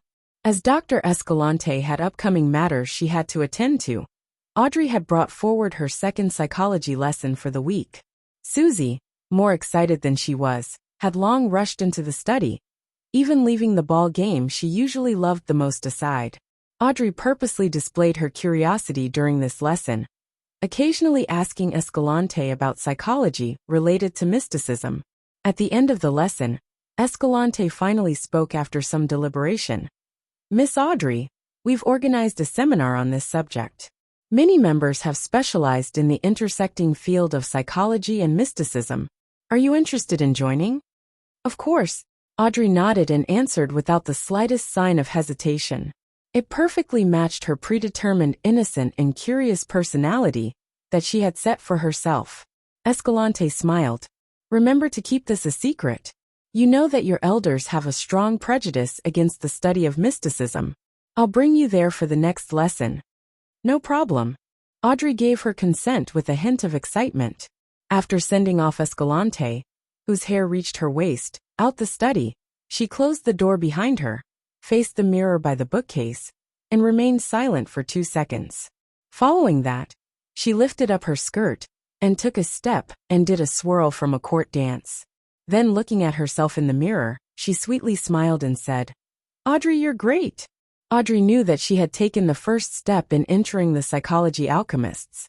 Although the seminar was most likely an outer circle, and there would definitely be a lot of tests to follow, this really made her open the door to the Psychology Alchemists.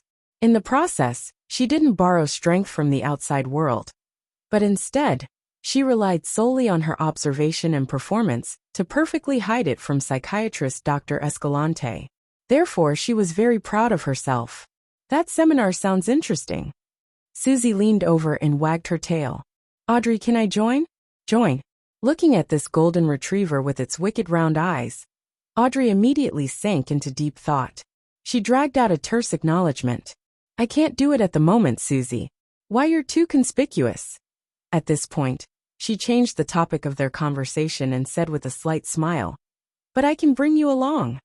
On Saturday night, taking his master key and his black cane, Klein walked out of 15 Minsk Street. Without the latter, he didn't think that he would be able to return today. He was going to find Dr. Aaron, enter his dream, and find out how the nightmare regarding Willa Septon came about. As for where Dr. Aaron lived, he had already found out yesterday, 3 Birmingham Road, Hillston Borough. By the time Klein arrived, it was past 11 o'clock, and the neighborhood was dark and silent. After tossing a coin and performing a divination, Klein passed through the outer bars, walked around to the side, and used the master key to open up an invisible passage through the wall into the dark corridor.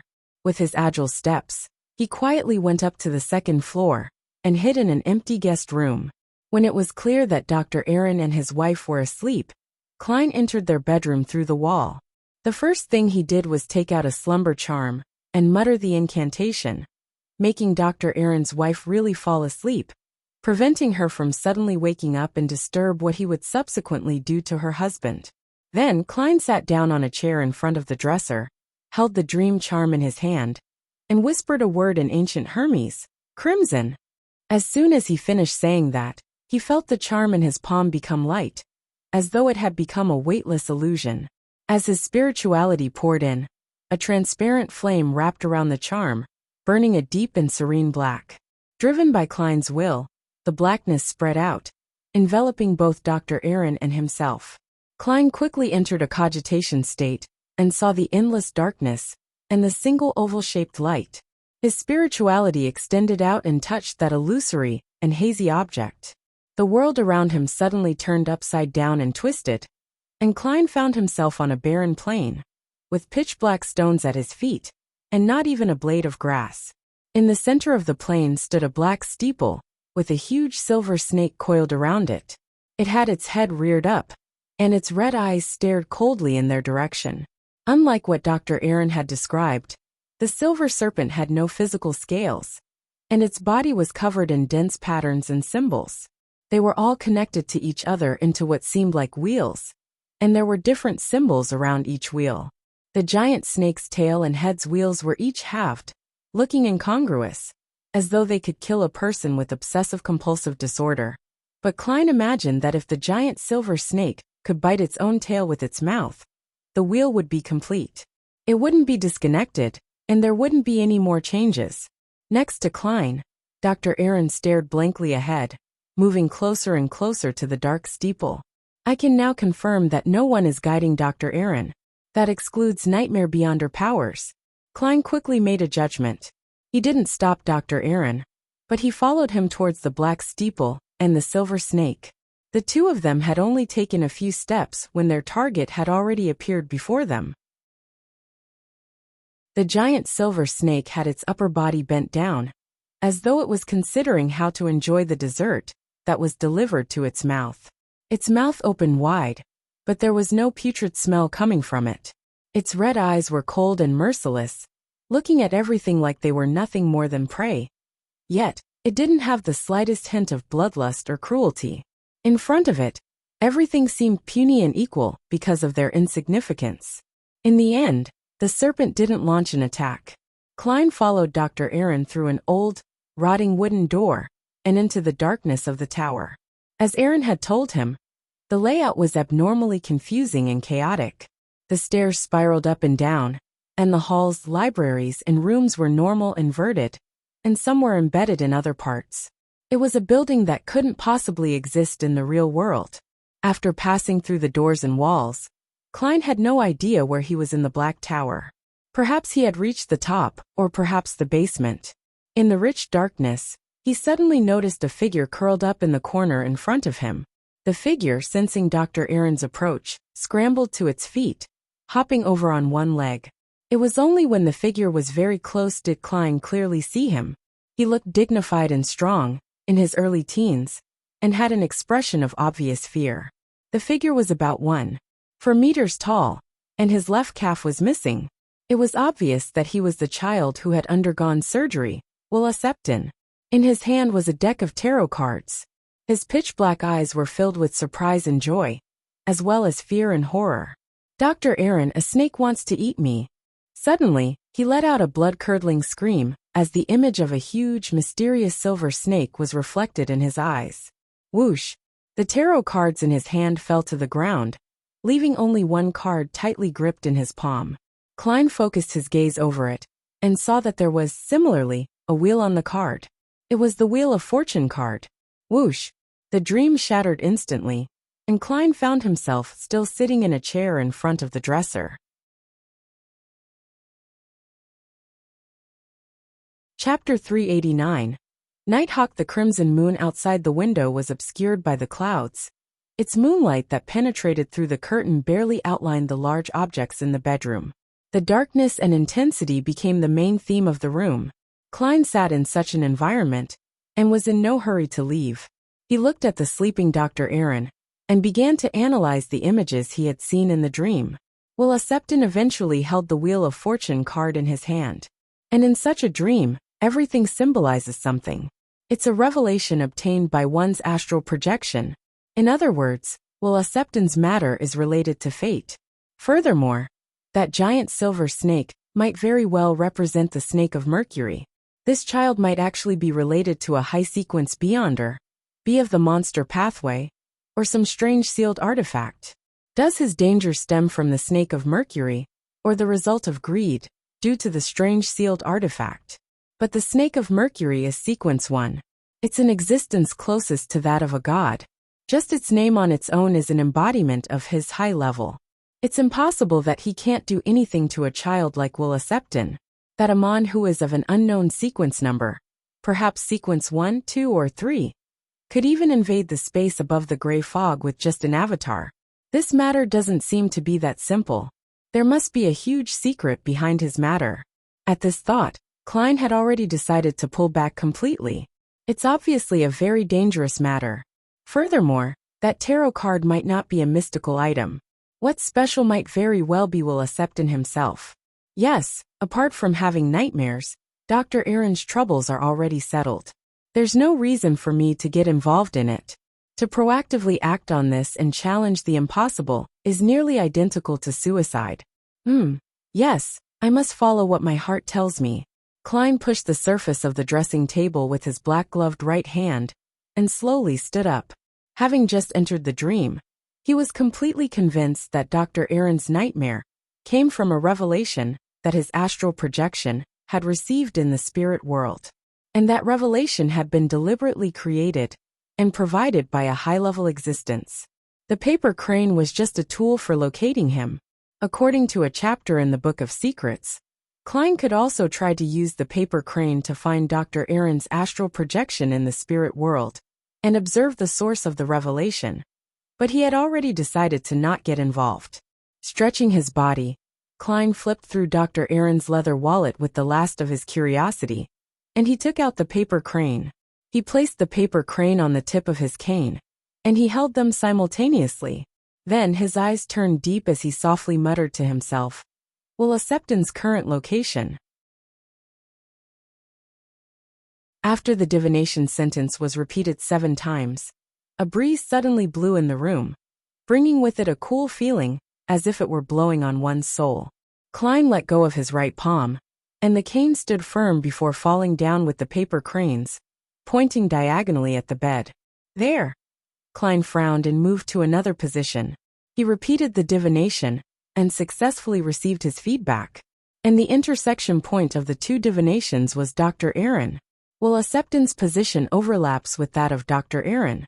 "That's interesting," Klein said to himself, amused and amazed. His curiosity was piqued to the extreme. Although he didn't intend to get involved in this matter, he wanted to know why there was an overlapping situation such as this. Why don't I bring the paper crane above the gray fog for divination? With the gray fog's obstruction, there won't be any accidents. Klein quickly came up with a new idea. Since it wasn't convenient for him to summon himself in Dr. Aaron's bedroom, he decided to take the paper crane home first. He had actually long prepared for this. Before coming, Klein couldn't confirm the seriousness of the matter, and he had hoped to find Will Septon, seeing if he had the opportunity to obtain the tarot card. Therefore, he had prepared another paper crane to replace the real one. It made it easier for him to do all sorts of divination, and he could switch it back once the problem was resolved. As soon as he thought of it, Klein took out the paper crane he had prepared. He had deliberately folded it above the gray fog, just in case Dr. Aaron had suddenly decided to hand over anything related to Will Septon to the Church of the Evernight Goddess, allowing his counterfeit to be divined. Taking into account the overall picture, and the details would make things much easier. Klein praised himself. With the help of the faint moonlight, he carefully compared Will Septon's paper crane and his, to see if there were any clear differences. Upon comparing them, Klein immediately fell silent. His handicraft skills weren't even comparable to a child's. In fact, they're all paper cranes, so there isn't much of a difference. Mine is only a little cruder. As long as Aaron hadn't studied the original one carefully, then he wouldn't be able to tell that it has been swapped. Klein muttered silently to himself, took out a coin, and used divination to make a final confirmation. After receiving a revelation that confirmed this, he put his paper crane back into Aaron's wallet and returned it to its original position. He then took care of the scene, bringing Will Septon's paper crane along with him, and left 3, Birmingham Road. With the help of the dowsing rod, Klein successfully returned home. While he was taking a bath, he summoned himself and brought the paper crane along with the master key above the gray fog. Sitting in the quiet and empty palace hall, he picked up the paper crane and carefully examined it for a few seconds, but he didn't discover anything abnormal. Then, with a pen and paper, Klein wrote the same divination sentence as before. Will Septon's current location. This time, he switched to using dream divination, and he was pleasantly surprised to see an image appear in the world of the gray fog. It was a dark room. A strong and dignified Will Septon leaned against the desk with the help of a chair by the window, and he looked out at the scenery with his pitch-black eyes. He held a stack of tarot cards in each hand, and beside them, there was a pile of wooden blocks. The wooden blocks formed a ring-shaped snake that connected itself from head to tail. The scene outside the window was just as dark, and there was the faint sound of flowing water. The dream ended here without a sound. Klein opened his eyes, tapped the edge of the long bronze table with his finger, and he said to himself, "That Ouroboros-like snake is indeed the snake of Mercury? That means it's the snake of Mercury which represents fate." There was the sound of running water outside the window. Does that mean that Will Septon's current position is close to the Tussock River? Previously, when I divined his position, was the overlap with Dr. Aaron caused due to interference by fate? Seeing that divination above the gray fog could only receive a revelation of this degree, Klein was no longer troubled by curiosity. He barely interpreted the situation and planned to exchange the paper crane tomorrow night. He would then find an opportunity to guide Dr. Aaron and have him go to the Church of the Evernight Goddess to tell the bishop about this matter. It's best to leave such matters to the officials. Klein let out a chuckle and returned to the real world. After taking a leisurely bath, he didn't get busy and crawled into bed. After an unknown period of time, Klein suddenly realized that he was clearly dreaming. He was in the living room, reading the Book of Secrets. This familiar feeling. He turned his head to look at the door like he usually did.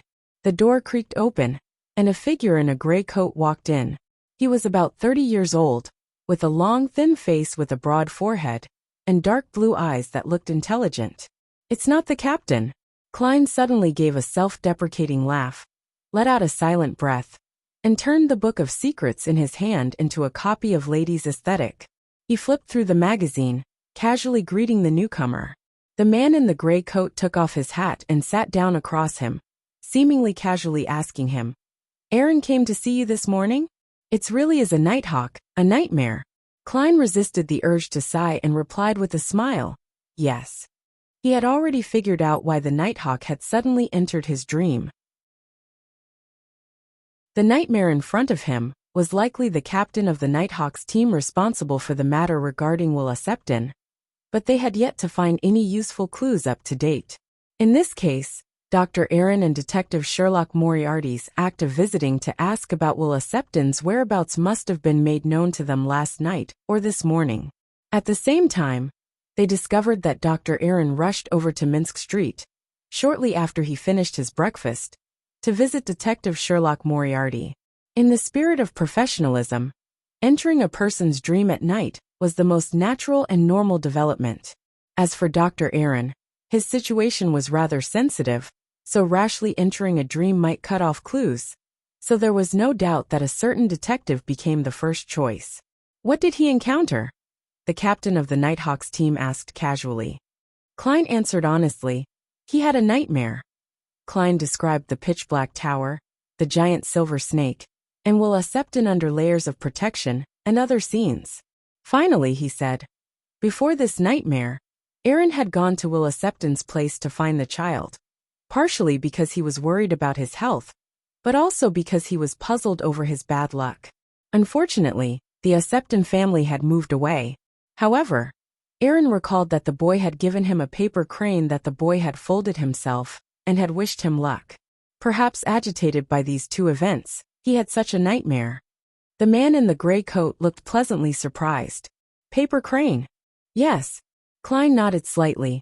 The child gave it to Aaron before he was discharged, and Aaron threw it into his office drawer.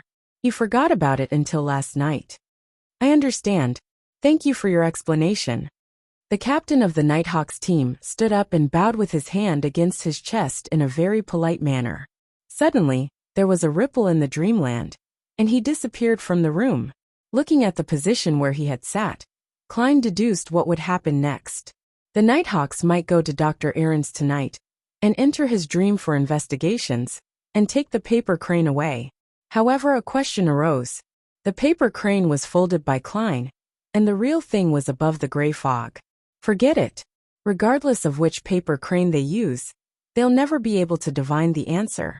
It doesn't matter if I switch it back or not, Klein said to himself. He gathered his thoughts and continued to sit there. He wasn't in a hurry to leave the dreamland, and he stared blankly for a long time. After a while, the corners of his mouth curled up as he softly sighed. How nostalgic. Chapter 390, Anticipation. On Sunday morning, shortly after Klein finished his breakfast, he heard the doorbell ring as he had expected. But to his surprise, it wasn't just reporter Mike Joseph. Dr. Aaron was with him as well. Sherlock, I had that nightmare again last night. I don't think it's normal. Aaron didn't keep matters a secret even with Mike around, revealing it the moment he entered the living room. Without waiting for Klein's reply, he took out his wallet and took out a paper crane. Do you think this is the problem? Ever since I found it and started to carry it with me, I've been having nightmares. Klein nonchalantly glanced at it when his expression froze suddenly. If he hadn't been a clown in the past and had great control over his facial muscles, then he might have revealed an undisguised smile in front of the reporter and doctor. Yes, a smile. This paper crane is even uglier than the one I made. This was the first thought that came to Klein's mind. At that moment, he had the urge to cover his face and sigh. Could having poor handicraft skills be a tradition of the Nighthawks? There was no doubt that the paper crane in front of him was the result of another switch.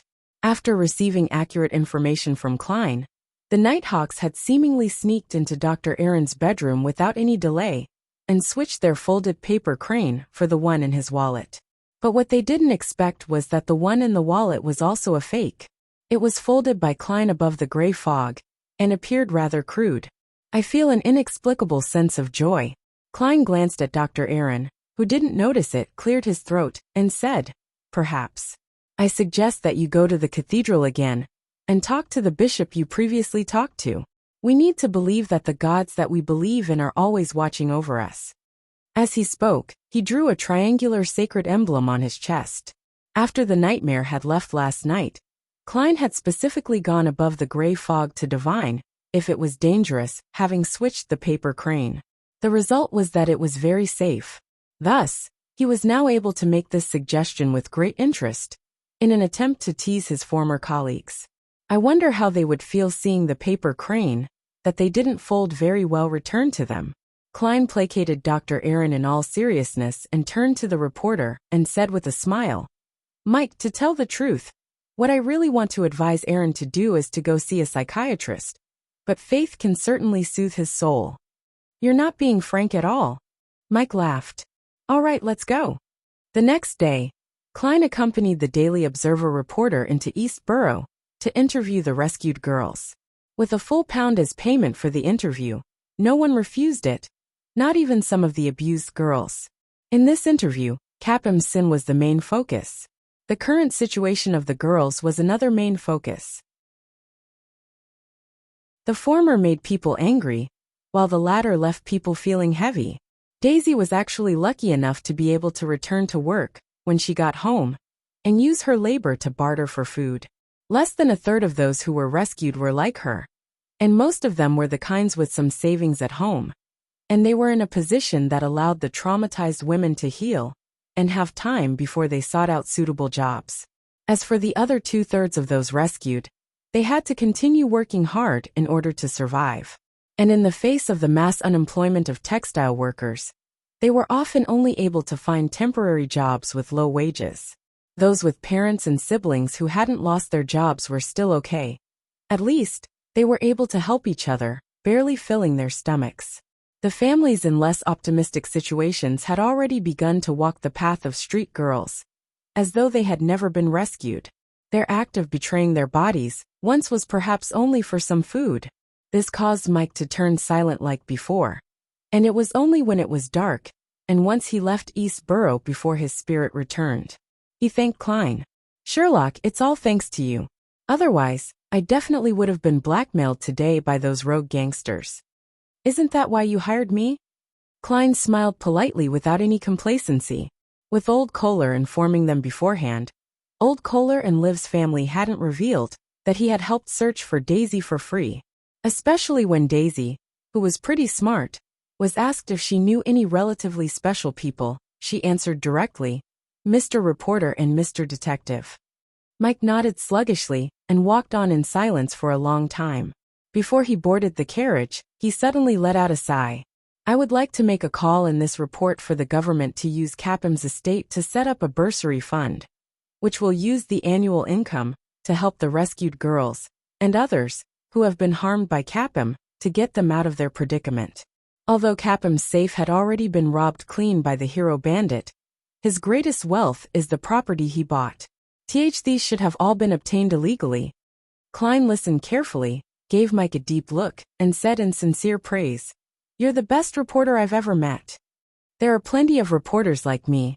There are always idealists in the world. Mike sighed. With that, he paid £10 to Klein and took off his hat and waved it. As he watched the reporter get into the rental carriage, Klein was about to take a public carriage in the other direction when Mike suddenly opened the window and asked with a gibing smile, "Sherlock, I'm not the only reporter you know, am I?" Klein was stunned for a moment, then he laughed. "Guess. City of Silver." Like a trapped beast, Derek Berg paced around the room in anxiety. He felt that the chief wasn't paying enough attention to his report. He was worried that the exploration team members, who had been affected by the fallen creator to an unknown extent, would cause devastating damage to this city that had lasted for 2,582 years in the darkness after their quarantine. In such a situation, he was eager to obtain advice from Mr. Hangman, Miss Justice and company, who were rather familiar with the fallen creator. This was the tarot gathering he anticipated the most. Wait a little while longer, just wait a little longer. If Mr. Fool doesn't summon me, I will pray directly to him. Derek tried to calm himself down, but his pacing didn't slow down one bit. Suddenly, he saw the endless gray fog and heard the messianic voice say, "Prepare for the gathering." With a sigh of relief, Derek sat down on the edge of the bed carefully and lay down, pretending to be ready to sleep due to exhaustion. After silently counting 1,000 rapid heartbeats, he waited for a while before he was engulfed by the illusory dark red light. At that moment, Derek's room was abnormally quiet. Lightning streaked across the sky outside his window, keeping the darkness away from the land. Suddenly, by the corner of his bed, a black figure squirmed and extended, taking the shape of a human. The dark figure quickly grew tall and quietly looked down at Derek. He carefully observed him for nearly a minute, then withdrew without gleaning anything. In the corner, the shadows remained the same, unchanging.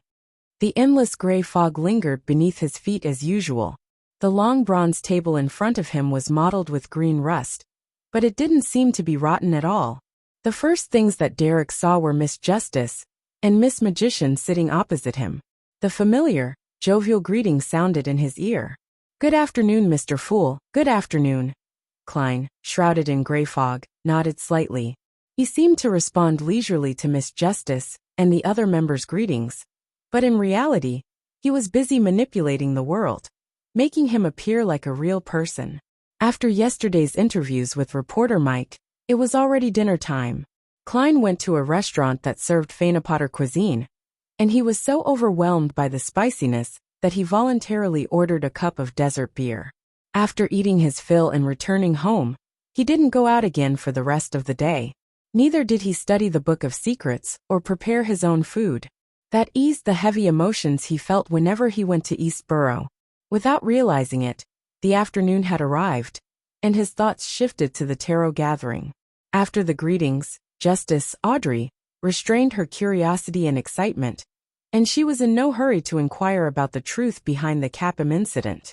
"Mr. Fool might not answer, but how would I know if he wishes to answer if I don't ask?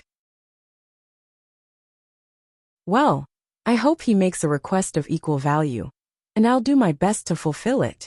Audrey looked around at the other members and observed the states of the other members. As a telepathist, she very quickly discovered something strange. The son appears very anxious. Did something happen to the previous exploration team captain? Did he encounter Amon? In addition, Furs is in an indecisive state of wanting to ask but not daring to.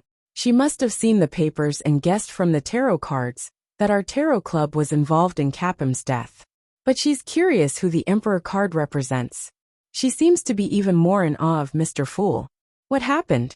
Mr. Hangman seems to be in a very good mood. He's finished digesting his potion. He seems to be anticipating something. Mr. World is still as gloomy and reserved as before, and it's hard to read his thoughts.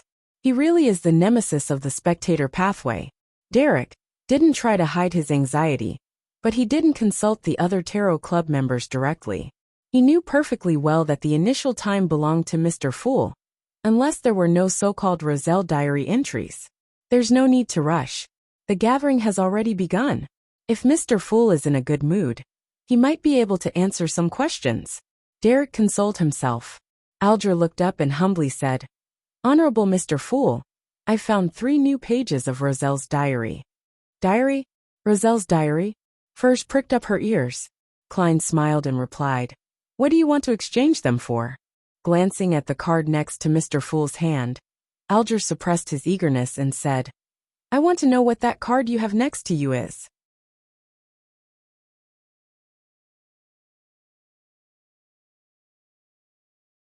Chapter 391. The Great Seafarer Roselle. I know that. Audrey's eyes were half-turned, and her chin was slightly raised. She happily cast her gaze diagonally across her, towards a stone pillar that supported the dome. She quickly withdrew her gaze, ready to admire the reaction of Mr. Hanged Man after he heard the answer. Furs vaguely realized one thing. The so-called Roselle's diary can be exchanged with Mr. Fool for answers to certain questions, and maybe even some items. Roselle's diary? Is it referring to the notes that are written with Roselle's unique symbols that no one can interpret? They were actually diary entries?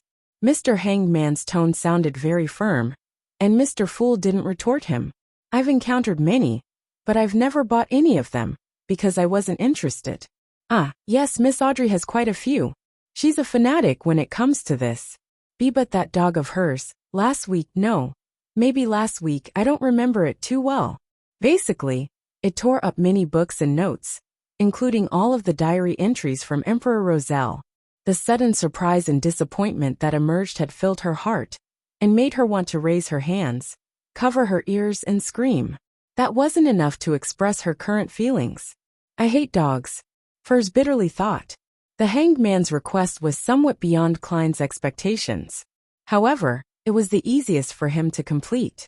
He chuckled and said, "Sure.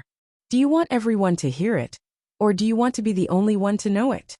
Alger replied without hesitation, "Only myself." He didn't have the spirit of selfless devotion to others. Klein laughed and blocked the senses of the other members, which made Miss Justice very upset.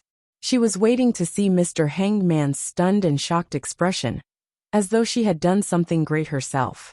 Although she couldn't proclaim it out loud, she still looked forward to the subsequent reaction after Mr. Hanged Man knew the answer. "But now, that detestable Hanged Man has deprived me of this happiness," Audrey grumbled inwardly. Of course, she was very clear that his request was absolutely justified. "But I already know the answer," she pursed her lips in thought. At this moment, Klein leisurely flipped over the card of blasphemy and held it vertically, allowing the Hanged Man to directly see the black-armored, crowned and caped Roselle. It was common to see the portrait of Emperor Roselle, so Alger recognized him immediately. More importantly, there was a clear sign on the card saying, "Sequence 0 Dark Emperor." Indeed, it's the rumored deck of cards, which contains the paths of the divine, made by Emperor Roselle. It's the original prototype of tarot cards. Sequence 0 Dark Emperor. Is this the lawyer pathway to becoming divine? Mr. Fool has been collecting Roselle's diary all this time, apparently in order to find clues to this deck of cards, and in a matter of months, he has already acquired one.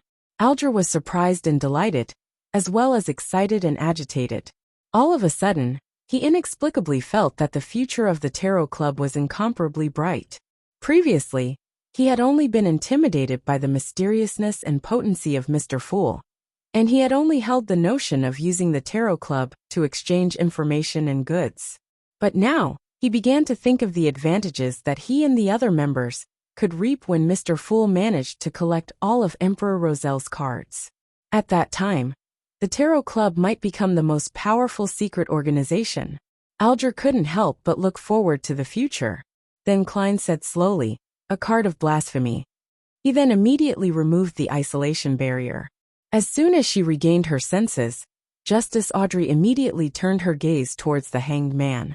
Through the blurred image, she could vaguely read the remaining shock, joy, and yearning from the other party.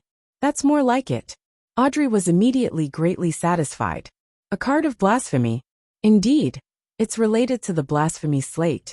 Alger bowed his head in thought for a few seconds, and began to conjure the 3 pages of Roselle's diary. Soon, the 3 yellowish-brown goatskin parchments were in Klein's hands. He casually lowered his gaze and started reading at a moderate pace. March 15th. I really am the protagonist. With just some archaeological clues and folklore, I've found a ghost ship left behind by the Solomon Empire in the Fog Sea's boundary at the Arak Archipelago, the Dark King. It's really cool. There are some ancient books on it, including a treasure map pointing to some nameless island. That's the final settlement of a great noble of the Solomon Empire, who was defeated and left the northern continent. Everything that he left behind is there. This treasure will definitely belong to me. March 19th. After much deliberation and consideration, I've finally decided to set out on a long voyage. After that, I'll enter the Royal Army as an officer, so it will be hard for me to have an opportunity such as this again. Edwards and Grimm are willing to take the risk and follow me into that foggy sea. Actually, I don't just want the treasures. I also wanted to verify something. From the sun, the red moon, to the trajectory of the stars in the sky, as well as the changes in 4 seasons, all sorts of signs and different data to prove that the world I'm on should be a planet. In that case, it shouldn't only be the northern and southern continents. Based on the various data, the land mass occupied by the 2 continents totaled up isn't even 1/10 of the planet's surface area. Could the rest of it be the sea and islands? To the west of the northern and southern continent is the Fog Sea. To the east is the Sonia Sea. I suspect that there are other continents at the end of these 2 seas, just like how the southern continent is at the end of the Berserk Sea. Maybe I can find a brand new continent, the western continent. Let's go, great seafarer Roselle Columbus Magellan Gustav. Go and verify your conjecture. The emperor sure was reckless when he was young. He actually dared to go on a voyage, just because he received a treasure map that he had no clue about its authenticity, or if it held any danger. No, he's as rash as he was when he was young, even in his old age. The cards of blasphemy are evidence of this. Klein couldn't help but lampoon. The diary entry seems to be linked to a page or 2 that he had seen before, separated by at most 1 or 2 other diary entries. So Klein was almost certain that Roselle had lost his way in this voyage, and ended up finding a primitive island just outside of the safe sea routes. On it, there were a number of beyonder creatures. In the process, he had also teased Grimm and Edwards, who were following him to sea, using the memes of the 4 horsemen of the apocalypse and the Pirate King. In addition, Grimm, who had been praised by Roselle as the smartest of them all, became increasingly stranger after discovering the primitive island, and he ended up dying in the Fog Sea. Speaking of which, the idea that the world is a planet is now widely accepted and confirmed by astronomy. Klein turned to the second page of the diary. April 18th. I discovered the term Western Continent in an ancient book on the Dark King. There really is a Western Continent. However, even during the 4th epoch in the Solomon Empire, when the gods were still walking the lands, the Western Continent was only a rumor. Legend has it that it was the homeland of the elves, and it was related to the ancient god named Saniathrim. The problem with that is that the elves ended up on Sonia Island and later scattered themselves over the mountains and the numerous islands in the seas, and there is no legend that they have ever tried to return to their homeland. In short, the end of the Fog Sea might be the Western Continent, the homeland of the elves. Then what's at the end of the Sonia Sea? Is there really an Eastern Continent? Where is it hidden in the books of myths? Could it be the ethereal forsaken land of the gods? Proceed onward, Roselle. You're about to reach your destination. The Western Continent, the Eastern Continent. Roselle guessed that the latter might be the forsaken land of the gods.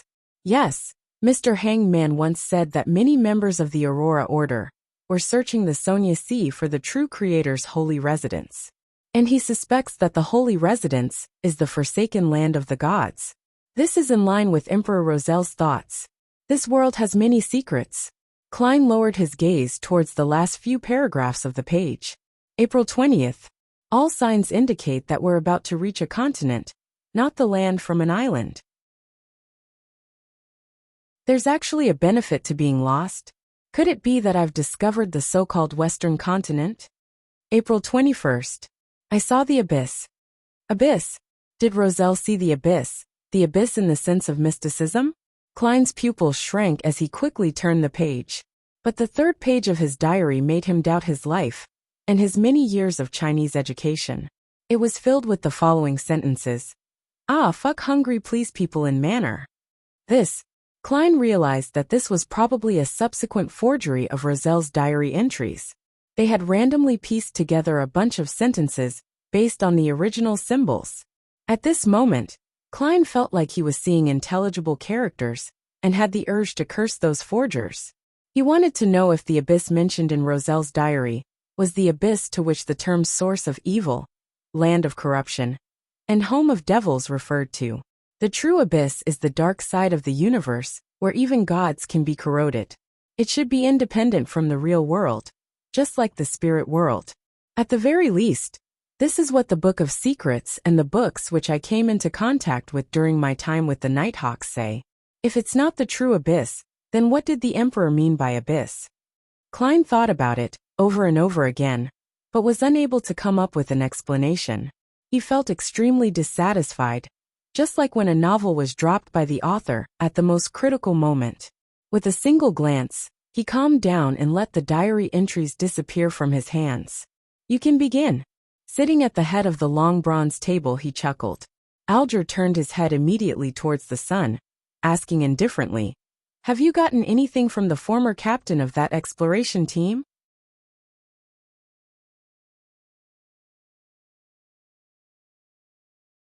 Chapter 392. Listening to Little Sun's story, Derek was originally anxious to ask about the fallen creator. But when he heard the hanged man's question, he answered honestly, "He's dead." "He's dead." Justice, the hanged man, and the magician expressed their surprise at the same time. They really didn't expect this turn of events. After all, the former captain of the exploration team had been locked up for decades without any problems. Who would have thought that he would die right after they discussed about him? At this moment, aside from Mr. Fool, only the gloomy and reserved the world maintained his original state. Derek nodded and said, "Yes. After I returned to the City of Silver, I wanted to glean more information from the former captain using Mr. Hanged Man's suggestions, but he suddenly appeared behind me, asking me if I was looking for him." Upon hearing this, Audrey suddenly drew a short breath. Although the son obviously lacked the ability to tell a good story, his simple descriptions still gave her the feeling of reading horror novels late into the night. It was as if someone was standing behind her, also asking, "Are you looking for me?" Furs was as frightened as she was excited, having found the feeling she had as a child listening to her mother's recount of a ghost story. Despite covering her ears in fear, it felt like someone had possessed her and pried open the gaps between her fingers, allowing the voice to be transmitted into her brain. This passage can be written into a novel. As a best-selling writer, she had outstanding professional instincts. Alger, being experienced and knowledgeable, subconsciously asked, "Doesn't your City of Silver's dungeon have seals targeting rampagers? Is there no barrier between them? I remember that last time you said that there was a very powerful and mysterious item at the core." "Yes, but I don't know how or why he came to my room." He had completely lost control of himself. His head had split open in the middle and fluid kept flowing out. There were many cracks on his body, and each crack was a mouth, Derek said, describing the scene in passing. "Then how did you survive? How did you escape from his its jaws?" Furs felt immersed, and it was also a question which Audrey was concerned about. Alger's reaction was very different from theirs. He thoughtfully murmured, "It doesn't make sense to put you, a person who only shows signs of losing control, next to such a dangerous fellow. From the looks of it, the upper echelons of your City of Silver, the members of the 6-member council, deliberately made you interact with him, hoping to gather useful information from him and observe any corresponding changes. So which elder saved you?" Derek's mouth gaped a little, feeling as if Mr. Hanged Man had personally seen and heard everything that had happened. Just based on the situation I described, he was able to guess the truth. "How amazing," Derek answered with admiration. "Yes, just as you said, the chief appeared just in time and used the mystical item to deal with the rampager." Noticing the respect and admiration from the son, Alger let out a chuckle. "It's quite an obvious case. As long as one is experienced enough, you'll easily be able to notice this. I didn't think of it. Audrey muttered to herself, somewhat depressed.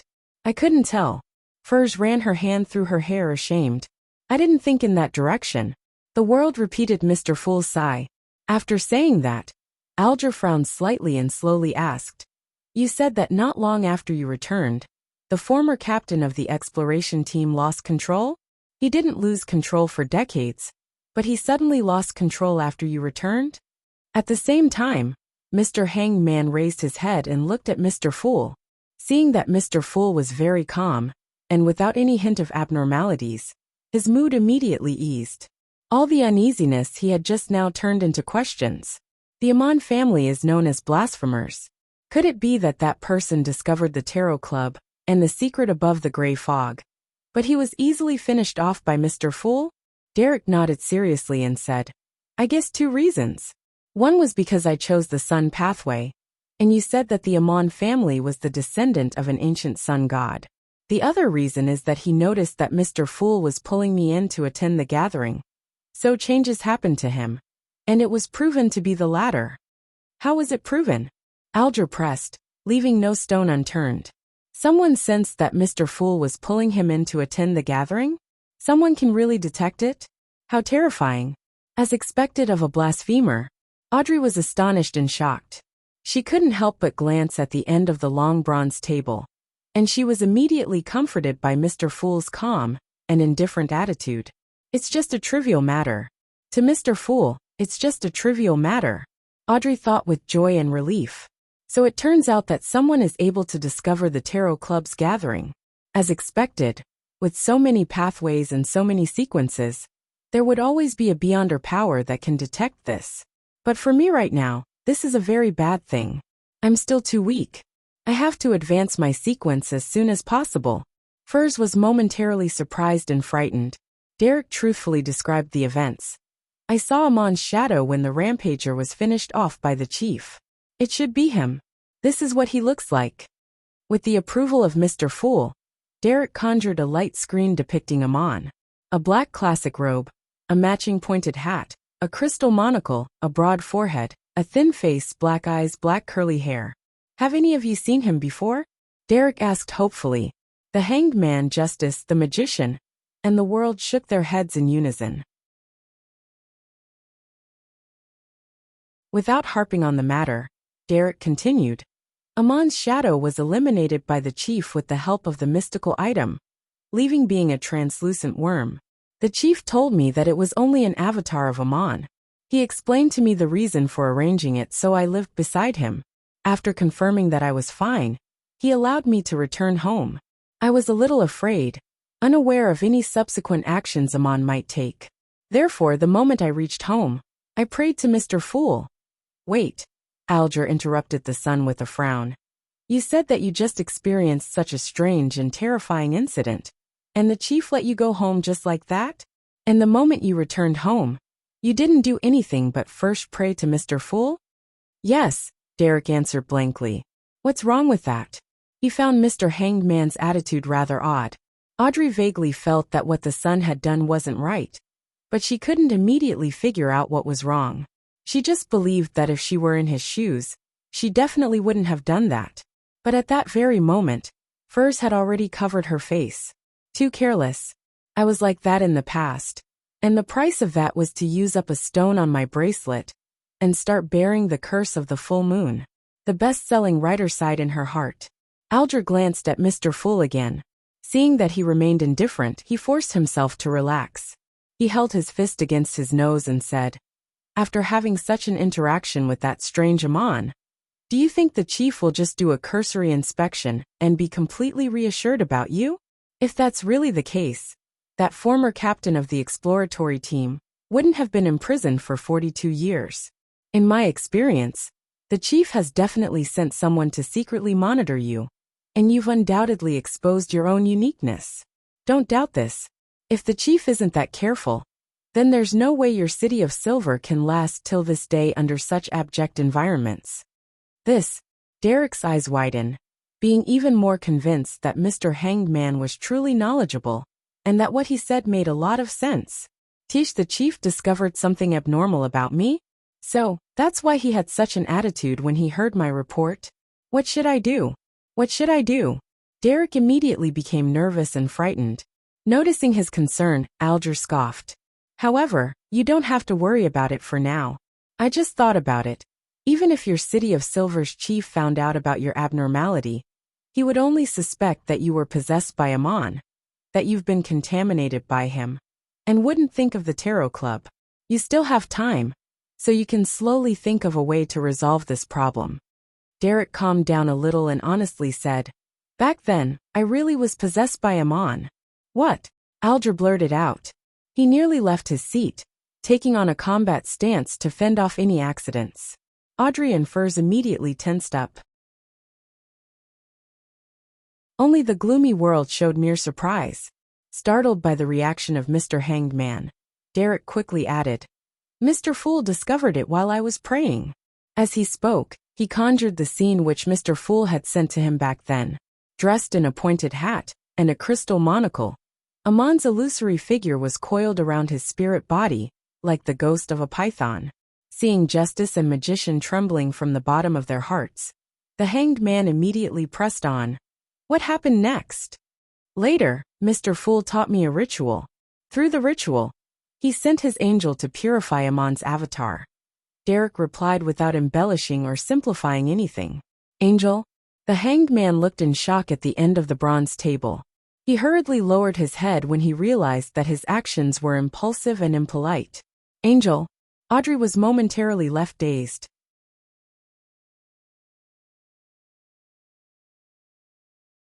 Chapter 393. The Worm of Time. After a brief moment of blankness, Audrey quickly understood what the son was saying. He was saying that Mr. Fool had sent his angel to purify Amon's avatar.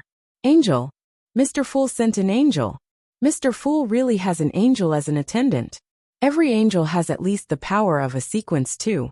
Although that's expected and I've already expected it, it's still amazing, because it has finally been verified. And only deities can control angels.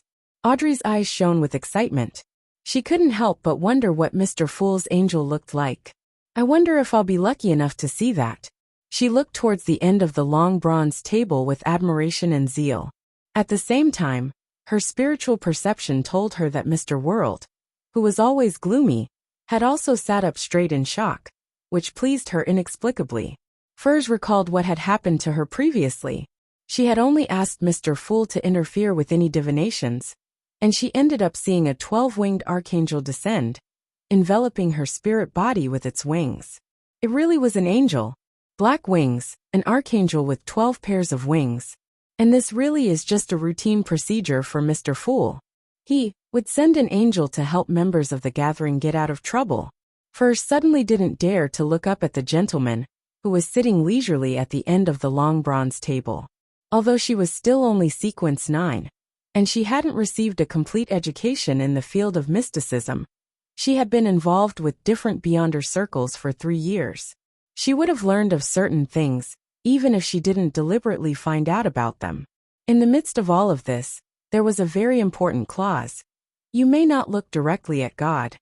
In the past, this sentence didn't leave much of an impression on Furs, but now she suddenly felt that it was the truth derived from countless bloody lessons. Angel? Mr. Fool really does have an angel by his side. The Hanged Man felt a wave of fear and baffling excitement hit him, causing his body to tremble slightly. Previously, when he told us his honorific name and responded to prayers and rituals, this had indirectly expressed the notion that Mr. Fool was equivalent to a god. However, direct evidence was still lacking. But now an angel has appeared. The existence of that alone is enough to explain many things. Amongst them, the most important thing is that angels represent the most direct form of deterrence. Mr. Fool is not without influence in the real world. Even if he doesn't go through his adorers, he can still project his majesty onto a certain region. Alger immediately thought of many things. He broke into a cold sweat for his shallow actions in the past, while feeling filled with hope for the future. Immediately following that, he started to think about the details of what the son had said. Mr. Fool didn't let the angel descend directly. Instead, he taught the sun a ritual. Through that ritual, he sent the angel to purify Amon's avatar. That's quite a roundabout way of doing things. Does this mean that in order to influence the real world, Mr. Fool must break through many obstacles? This is consistent with my earlier judgment that he is in a sealed and confined state. Or perhaps there's something special about the forsaken land of the gods. The reason why Mr. Fool didn't act like this before was because he has escaped a little. He is gradually freeing himself. Sitting at Mr. Fool's seat, Klein slowly looked around. He was obviously aware of Miss Justice's reverence and zeal, as well as the fear and excitement of the hanged man. Weren't you always treating me like a god in the past? Why are you acting like this after hearing about the angel? It seems like indirect evidence ultimately cannot be compared to the shock and awe delivered by direct evidence. If a new member were to question me in the future, I would make preparations in advance for the world to step forward and say something. Then, I would casually point my finger and kill him, as an example to others. Once things calm down, I would make anew the world. Klein's thoughts gradually wandered. Derek didn't quite understand the reactions of Mr. Hangman and Miss Justice. From his point of view, wasn't it normal that an angel served a god or a mighty existence? After pondering for a few seconds, he said, "After Amon's avatar was purified, I coughed out a worm that was exactly identical to the one in the dungeon. Do you know what it is?" With the help of Klein's help, the sun successfully conjured a projection of a translucent worm with 12 transparent rings. Audrey and Furs looked over curiously. At the same time, they shook their heads, indicating that they had never seen or heard of this kind of worm. 12 rings. In the Book of Secrets, all similar symbols have something to do with time. The Amon family was descended from an ancient sun god, and in ancient times, people believed that the sun and time were related. This can barely be considered an explanation, and can be verified from two angles. However, why is it that the current eternal blazing sun is the inextinguishable light, embodiment of order, god of deeds, and guardian of businesses, but he doesn't seem to be involved in the domain that deals with time? In order to maintain his image as the fool, Klein was in no hurry to answer. He smiled, his gaze warm. Alger thought for a moment before saying, "It should be the vessel that Amon created for his avatar. In legends, there is a type of worm that looks similar appearance-wise. They have 12 transparent rings, and are called worms of time. However, no one has ever seen them before. Many people suspect that it's actually the name of a sequence potion. Worm of time. So it's very close to my guess. Although this is just a legend spread among beyonders at the middle echelons of particular churches and above, the information itself is of great value. Is Mr. Hanged Man saying this out loud to let others know this, because he has been rewarded, having learned a lot of important information from the sun?" Klein felt wistful and amused at the same time. Worm of time. The vessel that Amon created for his avatar. Derek whispered to himself, as though he had resolved many of his doubts. He curiously asked, "What can it be used for? I mean, when it's dead?" "I don't know." Faced with the sun's trust and respectful gaze, Alger suddenly felt a little ashamed. At that moment the fool, who was sitting at the very end of the long bronze table, spoke calmly. The main material of certain rituals. This was what Klein had surmised from the contents of the Book of Secrets. However, he wasn't worried that he would say anything wrong, because it was almost impossible to prove it. Failing to find the ritual that requires a worm of time just serves to prove that you're not knowledgeable enough. Klein casually added inwardly, "Certain rituals." Audrey and the others instantly let their imaginations run wild. "Thank you, the great Mr. Fool." Derek got up halfway and bowed. Following that, the topic steered towards the matter that threatened the existence of the City of Silver. "The exploratory team is back. I'm referring to the team led by Shepherd Elder Lovia. They completed the exploration of the fallen creator's half-destroyed temple, and have returned to the City of Silver.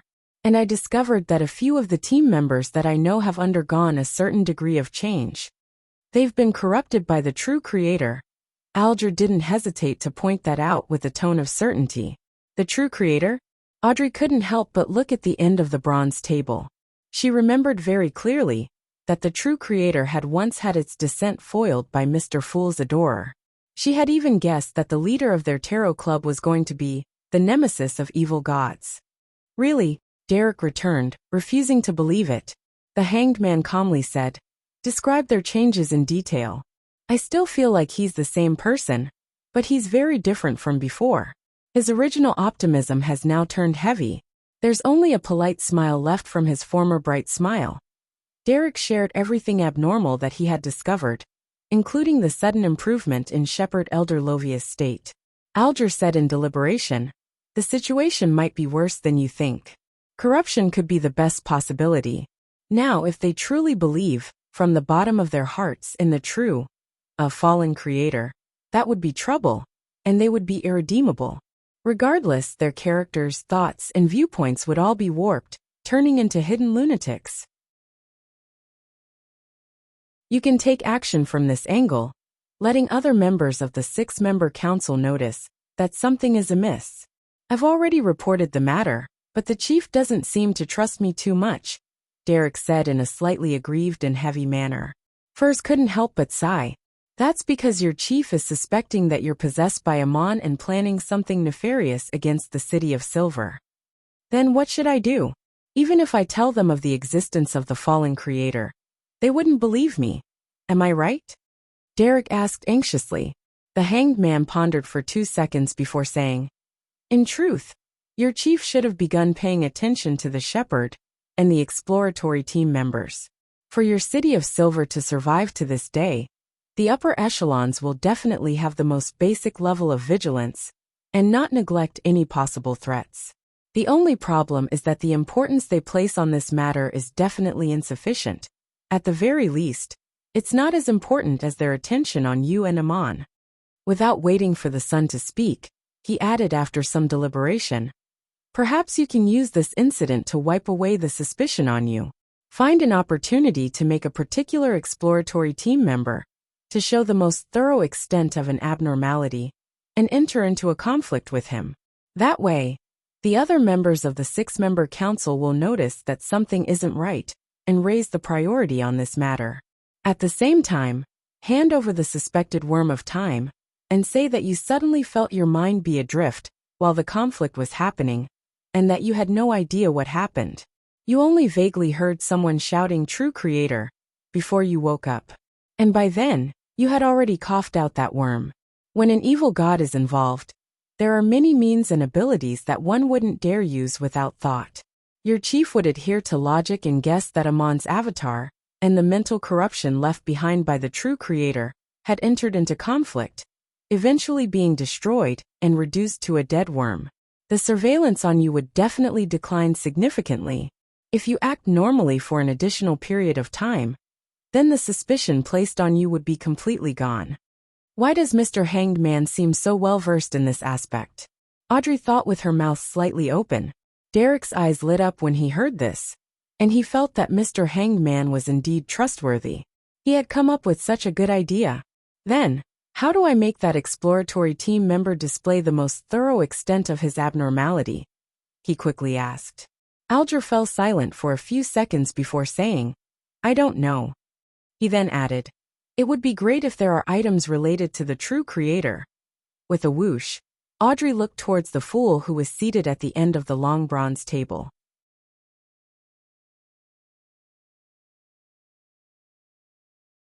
Chapter 394. Sights in the spirit world. Klein knew very well why Miss Justice was looking at him. Being aware of the Lenivus incident, she was certain that he had many conflicts, both in the open and in the shadows, between himself and the true creator, and that it was normal for him to have the corresponding items, perhaps even quite a few of them, in his possession. Logically speaking, there's nothing wrong with her thinking. In fact, I have crossed the true creator several times, and I do have an item that fits those descriptions. Klein sighed inwardly. There was no question about helping little Sunday.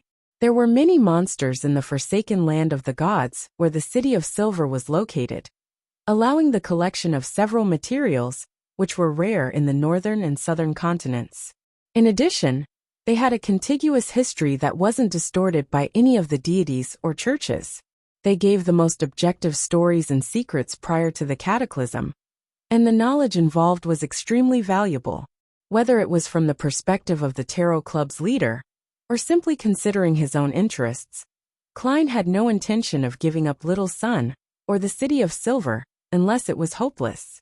However, there were certain things which weren't suitable for Mr. Fool to voice out. Just as Audrey was looking expectantly at Mr. Fool, who was shrouded in a thick gray fog, the world, who had been silent all this time, finally opened his mouth.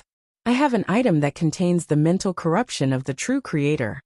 He was referring to the all-black eye that Nimblewright Master Rosago had left behind. An item containing the mental corruption of the true creator? Alger thought as he organized his words. This might be able to help the Sun. Once those exploratory team members, whose thoughts and viewpoints have been warped, sense the mental imprint of the true creator, there's a high possibility that they will mutate right on the spot. The world looked at the Sun and laughed hoarsely. Kid, I can lend you that item. But what will you be using to pay for it? Having seen hope, Derek's mind raced, suddenly remembering what had happened during previous gatherings, and quickly said, I can help you find the characteristics of the human skin shadow, the mutated pituitary gland and blood of a thousand-faced hunter. I can also attempt to obtain the method to removing the mental corruption on an item left behind by a rampager. Whichever I get first will be used as payment. Out of all of the options, the human skin shadow was relatively easy to encounter. It was one of the scarier monsters in the depths of the darkness. At this moment, Derek wasn't considering whether the exchange was of equal value or not. Even though a one-time loan of an item contaminated by the true creator was obviously not worth as much as the conditions he put forward, under the current circumstances, he could grit his teeth and accept whatever high price the world offered. Thus, he might as well proactively show his sincerity. The world nodded slightly. Very good. I will ask for Mr. Fool's help to lend it to you. As he spoke, he revealed the shape of the all-black eye and added, it's the equivalent of a sequence 5 Beyonder. If you lose it, you'll have to provide me with compensation. Also, as soon as this is over, return it to me. This was what Klein couldn't say in his capacity as the Fool.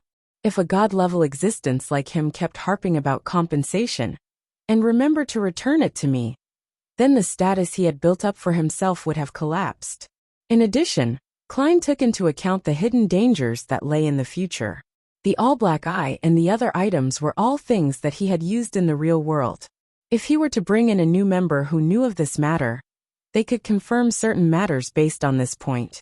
Therefore, allowing Sherlock Moriarty to be equivalent to the world was clearly better than having Sherlock Moriarty be equivalent to the Fool. When your strength doesn't match your status, all I can do is tremble in fear, as if I were treading on thin ice or facing the abyss.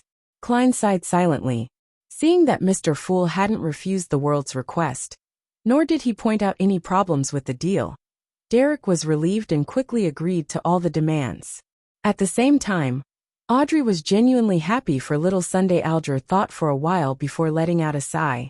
He then said to the Sun in a measured tone, don't be too optimistic. How to seize this opportunity still needs to be organized.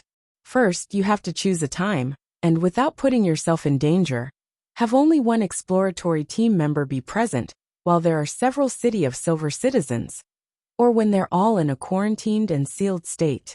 You have to use a wall of spirituality to seal the vessel that stores the corrupted item ahead of time, and not allow anyone to notice it. By doing that, you can control the development of the situation.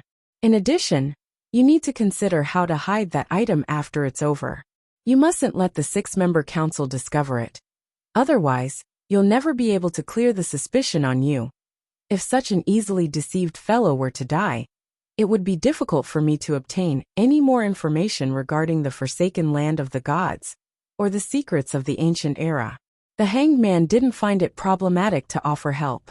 Under his tutelage, Derek gradually had a complete plan, and a few key points to take note of. Thank you, Mr. Hanged Man. Thank you to all of you. He sincerely expressed his gratitude to every member in the gathering. This made Audrey feel the satisfaction of doing a good deed. The matter of the sun came to an end at this point, and Furs, who had witnessed it all, suddenly had an idea. She ruffled her slightly curled long hair and said, "I wish to know which family the apprentice pathway belongs to. I'm willing to use one of the chapters in the sites in the spirit world as a barter.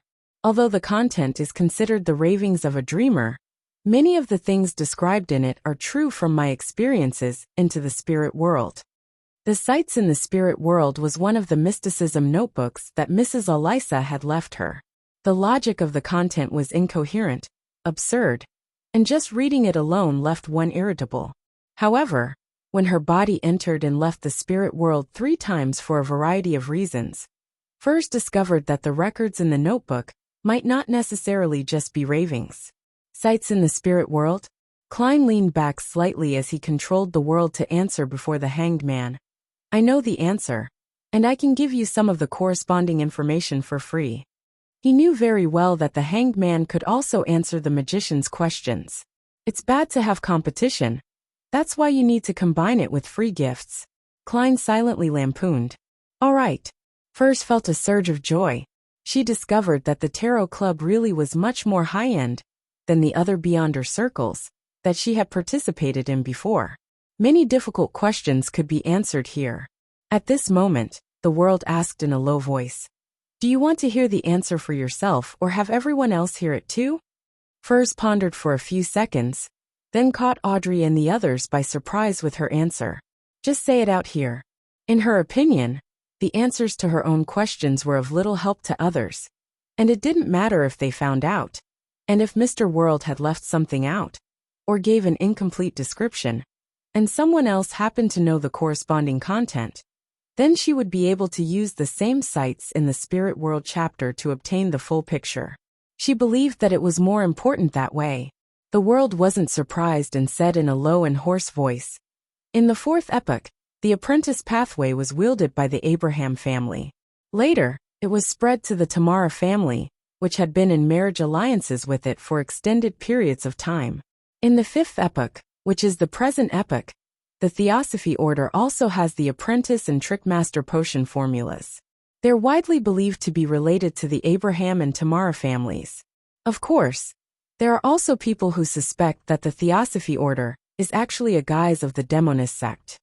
Considering that Miss Magician had already met with members of the Abraham family, Klein added via the world, "It is said that the Abraham family has suffered a bloodline curse all this time.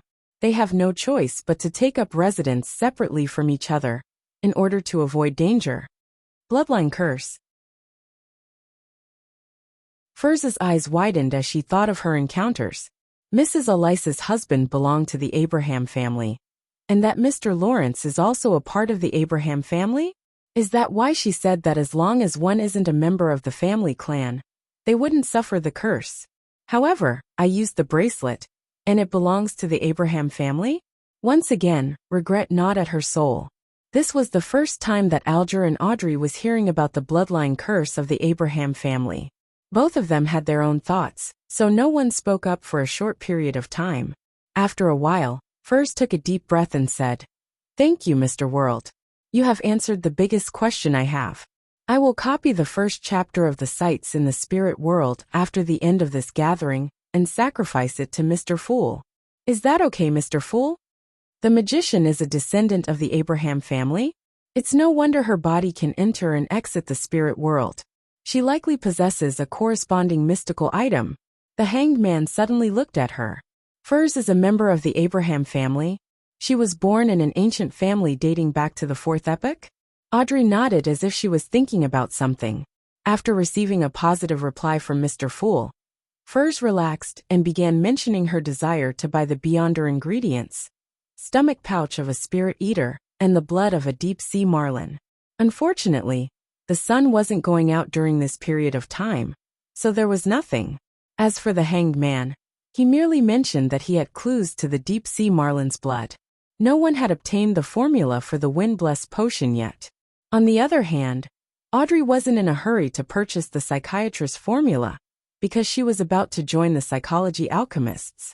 Klein originally wanted to sell either the werewolf Beyonder characteristic or biological poison bottle, But after considering the latter's compatibility with his spirit-body state and the current financial situation of the members, he temporarily gave up on that idea. The transaction segment quickly ended, and the gathering reached the stage where each of them could share information they had heard about. Audrey slowly looked around and said with a slight smile, "Last week, an interesting case happened in Backland. The protagonist is called the hero bandit Dark Emperor."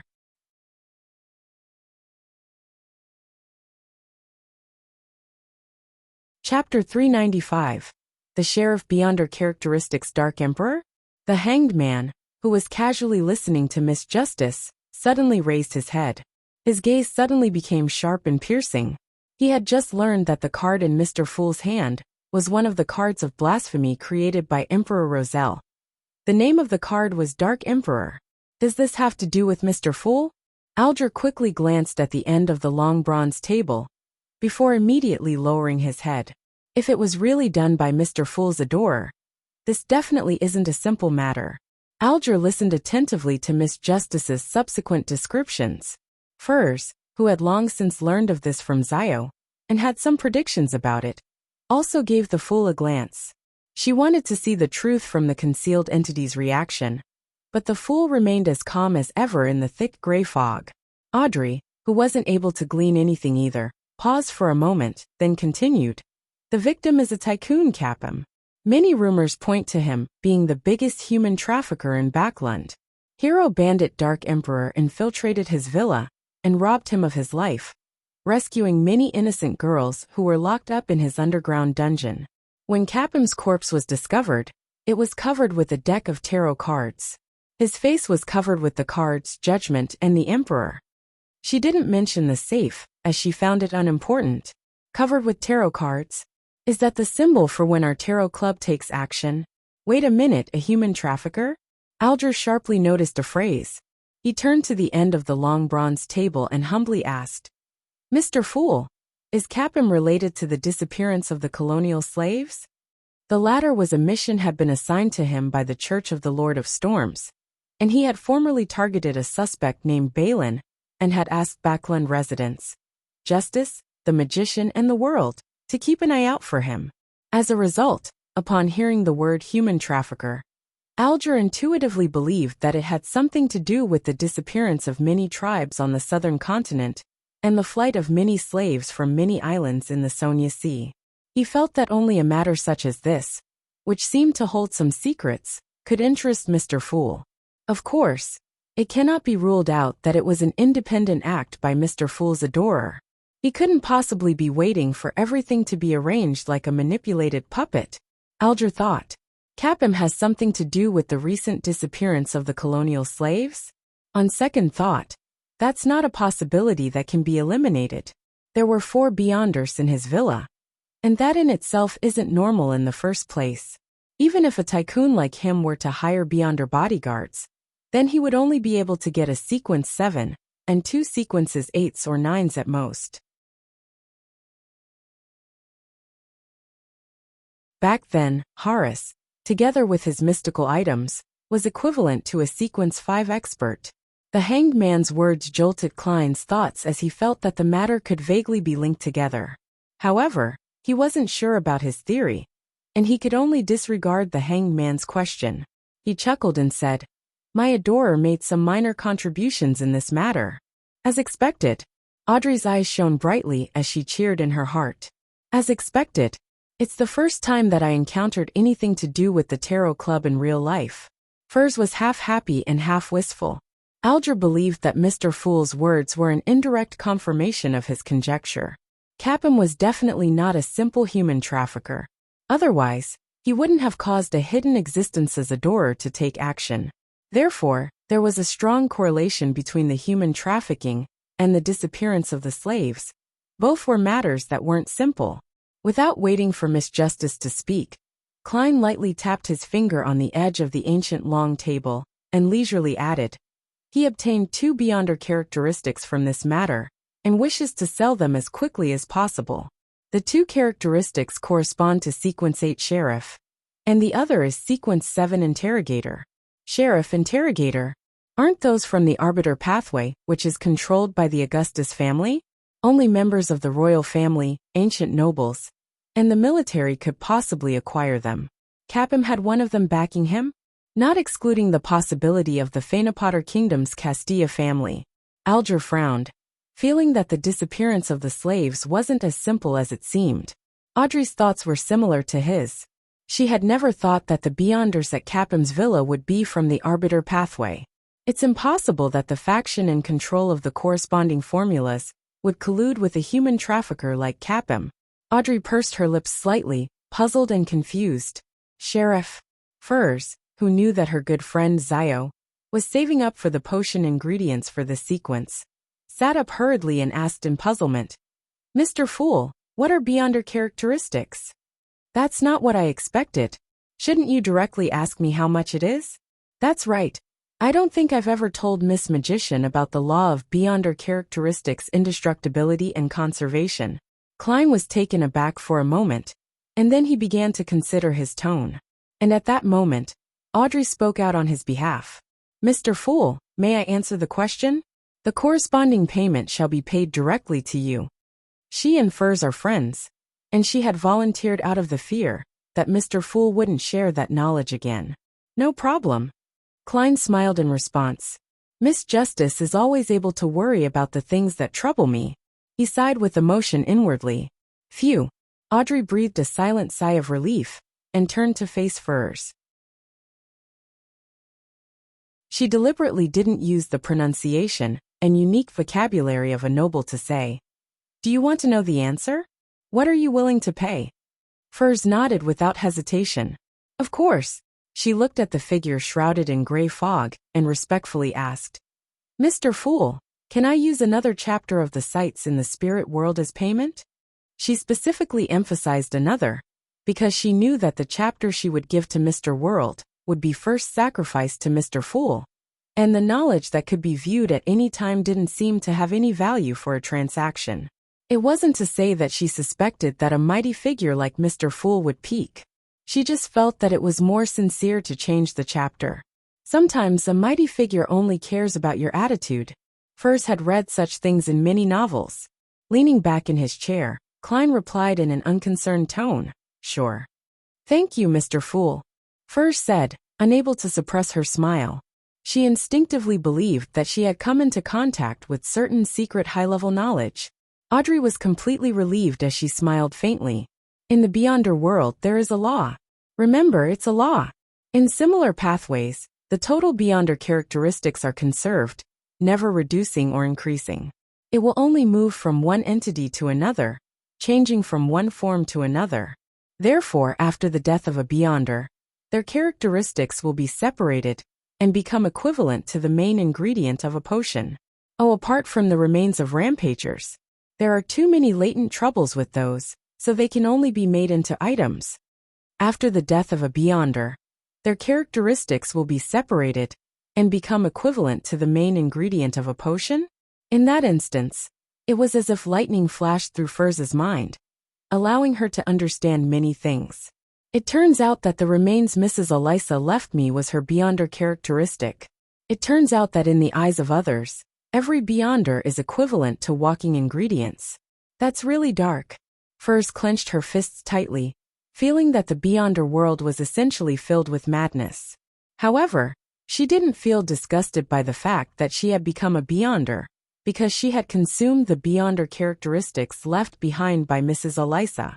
Instead, it gave her a faint sense of warmth. After losing her mother, before she met Zio, Mrs. Elisa was the person who treated her the best. For Furs, it was a sad but warm experience for her to inherit Mrs. Elisa's remains and be with her forever. So that's the case. The law of Beyonder characteristics, indestructibility and conservation. That means the characteristic left behind by a sheriff Beyonder is equivalent to all the main ingredients? Furs asked an additional question to verify her thoughts. Yes. Audrey also thought of Zio. Furs immediately stood up and bowed to the mysterious existence that was looking down at everything. "Mr. Fool, can you get your adorer to reserve the sheriff's corresponding Beyonder characteristic? I wish to buy it, but I temporarily lack the funds. Please give me another week, Is that fine? Sure. Klein took on an attitude as though he didn't care. Furs heaved a sigh of relief and quickly asked, "How much does your adorer wish to receive in gold pounds?" "The price of a corresponding sequence 8 Beyonder ingredient is around 300 pounds. Klein smiled. 600 pounds. After naming the price, he immediately switched topics, showing that he didn't care about a sequence 8 Beyonder characteristic. He looked around and conjured a few goatskin parchments. This is the meaning of a portion of Roselle's secret symbols. It's considered free knowledge, making it easier for you to collect the diary entries in the future. The information included numbers and dates. The reason why Klein had taught the members of the Tarot Club this information was that he was afraid that they would later end up buying counterfeits. With the knowledge of dates, they'll be able to eliminate most counterfeits. Klein chuckled inwardly. Audrey and the others were pleasantly surprised, never expecting to gain such knowledge. Although they had already discovered that the secret symbols on the goatskin were the simplest ones, they all believed that this was a good start. With a first time, there would be a second time and a third time. After a short exchange, Klein said in a gentle tone, "Let us end today's gathering here." "By your will." Audrey, Alger, and the others stood up at the same time and bowed. The crimson rays of light dissipated, and the ancient palace above the gray fog returned to its former tranquility. Only Klein was left sitting alone on the high-back chair belonging to the fool.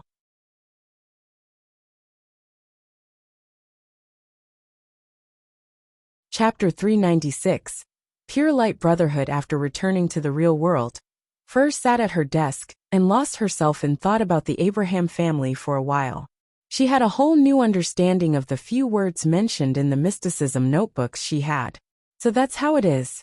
It's no wonder Mrs. Elisa didn't wish to inform Mr. Lawrence of her and her husband's death. Now that I think about it, the Abraham family is really pitiful and sad. Furs muttered a few sentences to herself before rummaging and taking out sights in the spirit world from a pile of ordinary books, in preparation to copy the first and second chapters. For this, she entered cogitation and adjusted her breathing in order to be in her optimal condition. Otherwise, just copying the contents of sites in the spirit world would bring her mania and confusion. The words clearly didn't have any spirituality, but once they were combined together to describe those ridiculous scenes, it was as if they had the ability to affect her emotions. I need to take a 5-minute break after every 5 minutes of copying it. I don't want to lose control because of this. Furs took out her small, intrinsic pocket watch and placed it diagonally in front of her desk.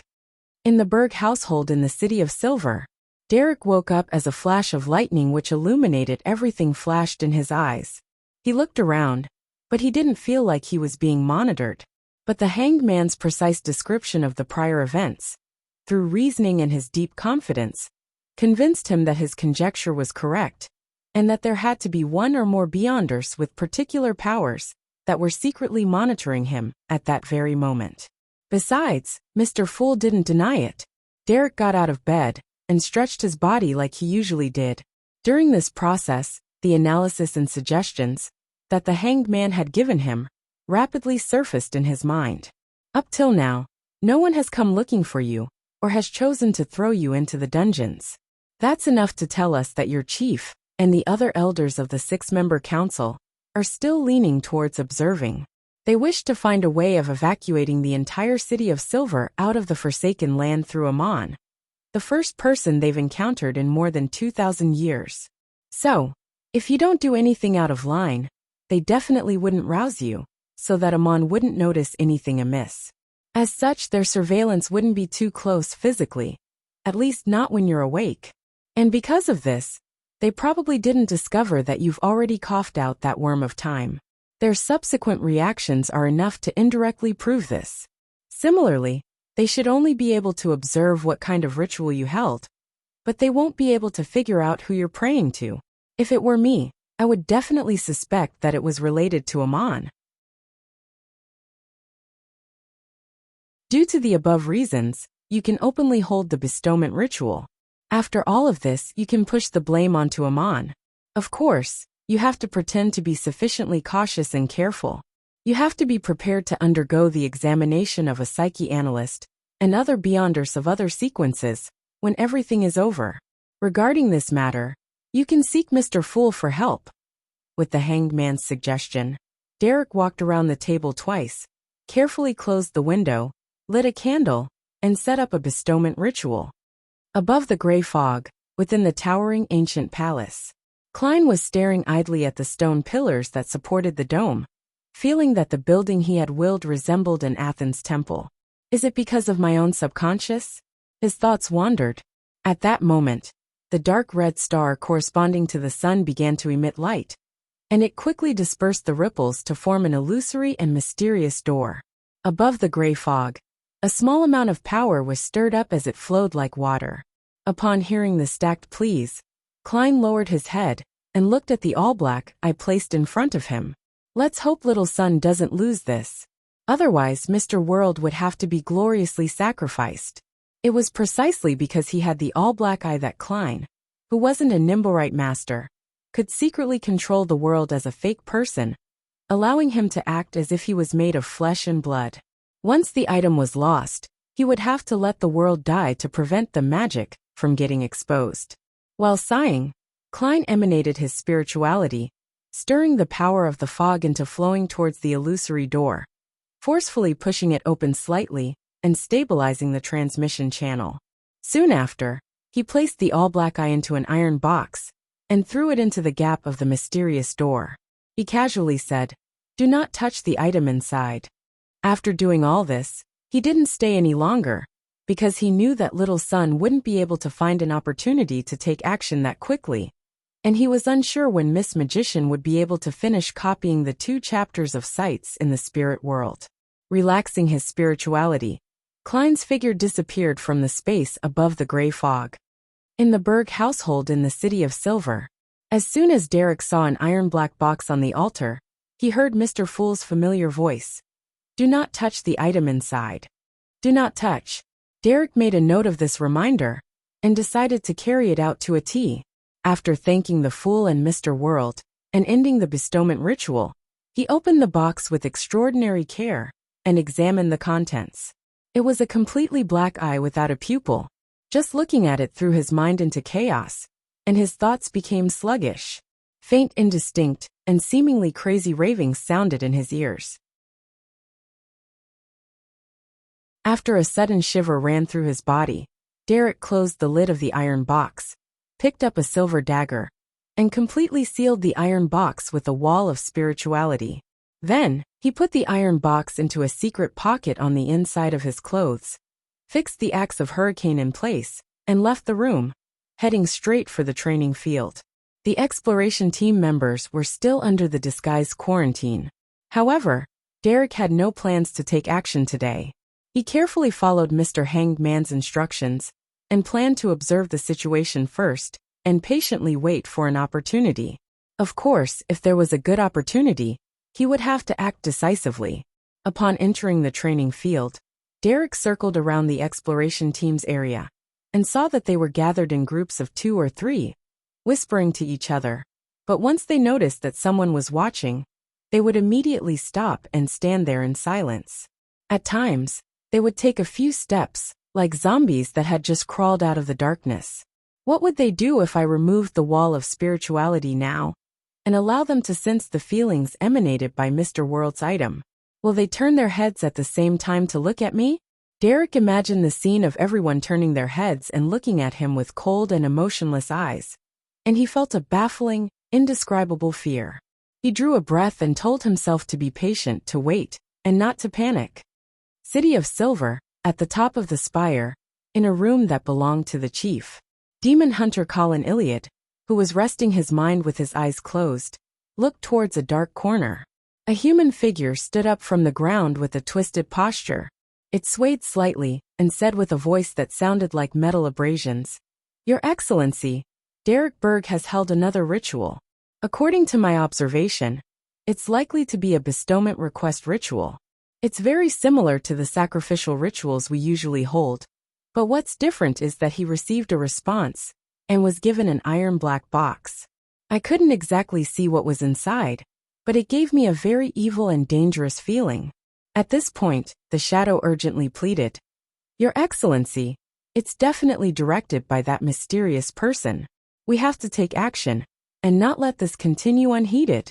Otherwise, Derek Berg will summon an evil god, or a similar existence sooner or later, destroying the entire city of Silver." Colin's expression became unusually grave. He stood up and slowly paced up and down, saying, "Let's wait a little longer. Up till now, we still haven't figured out the purpose of that mysterious person who called himself Amon.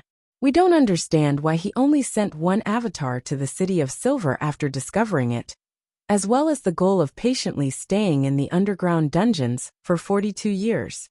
If his intention is solely to destroy us, he wouldn't have done such incomprehensible actions. Just wait a little longer. This might be our hidden hope, the hope for us in surviving the apocalypse when it comes."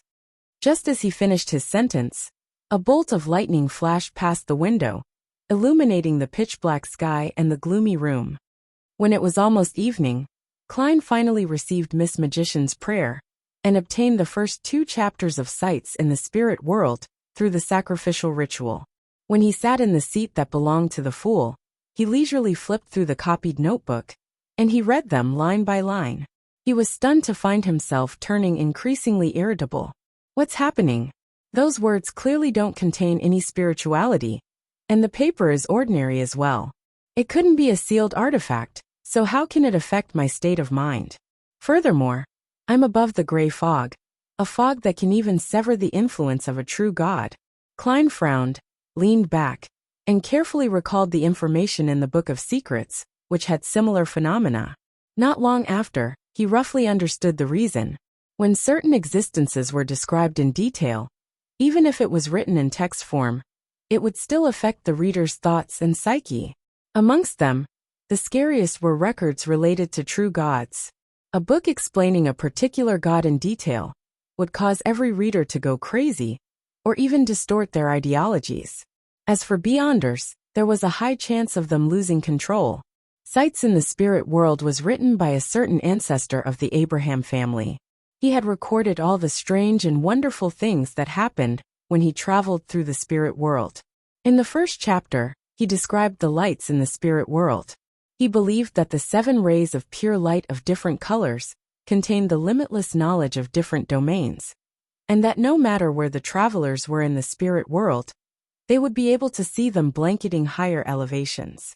What was even more surprising was that these 7 rays of light were alive. They were like spirit bodies that lingered there. In the field of mysticism, many of the secret deed rituals were actually aimed at the 7 pure lights, and through their secret connections, they allowed one to gain a certain amount of knowledge.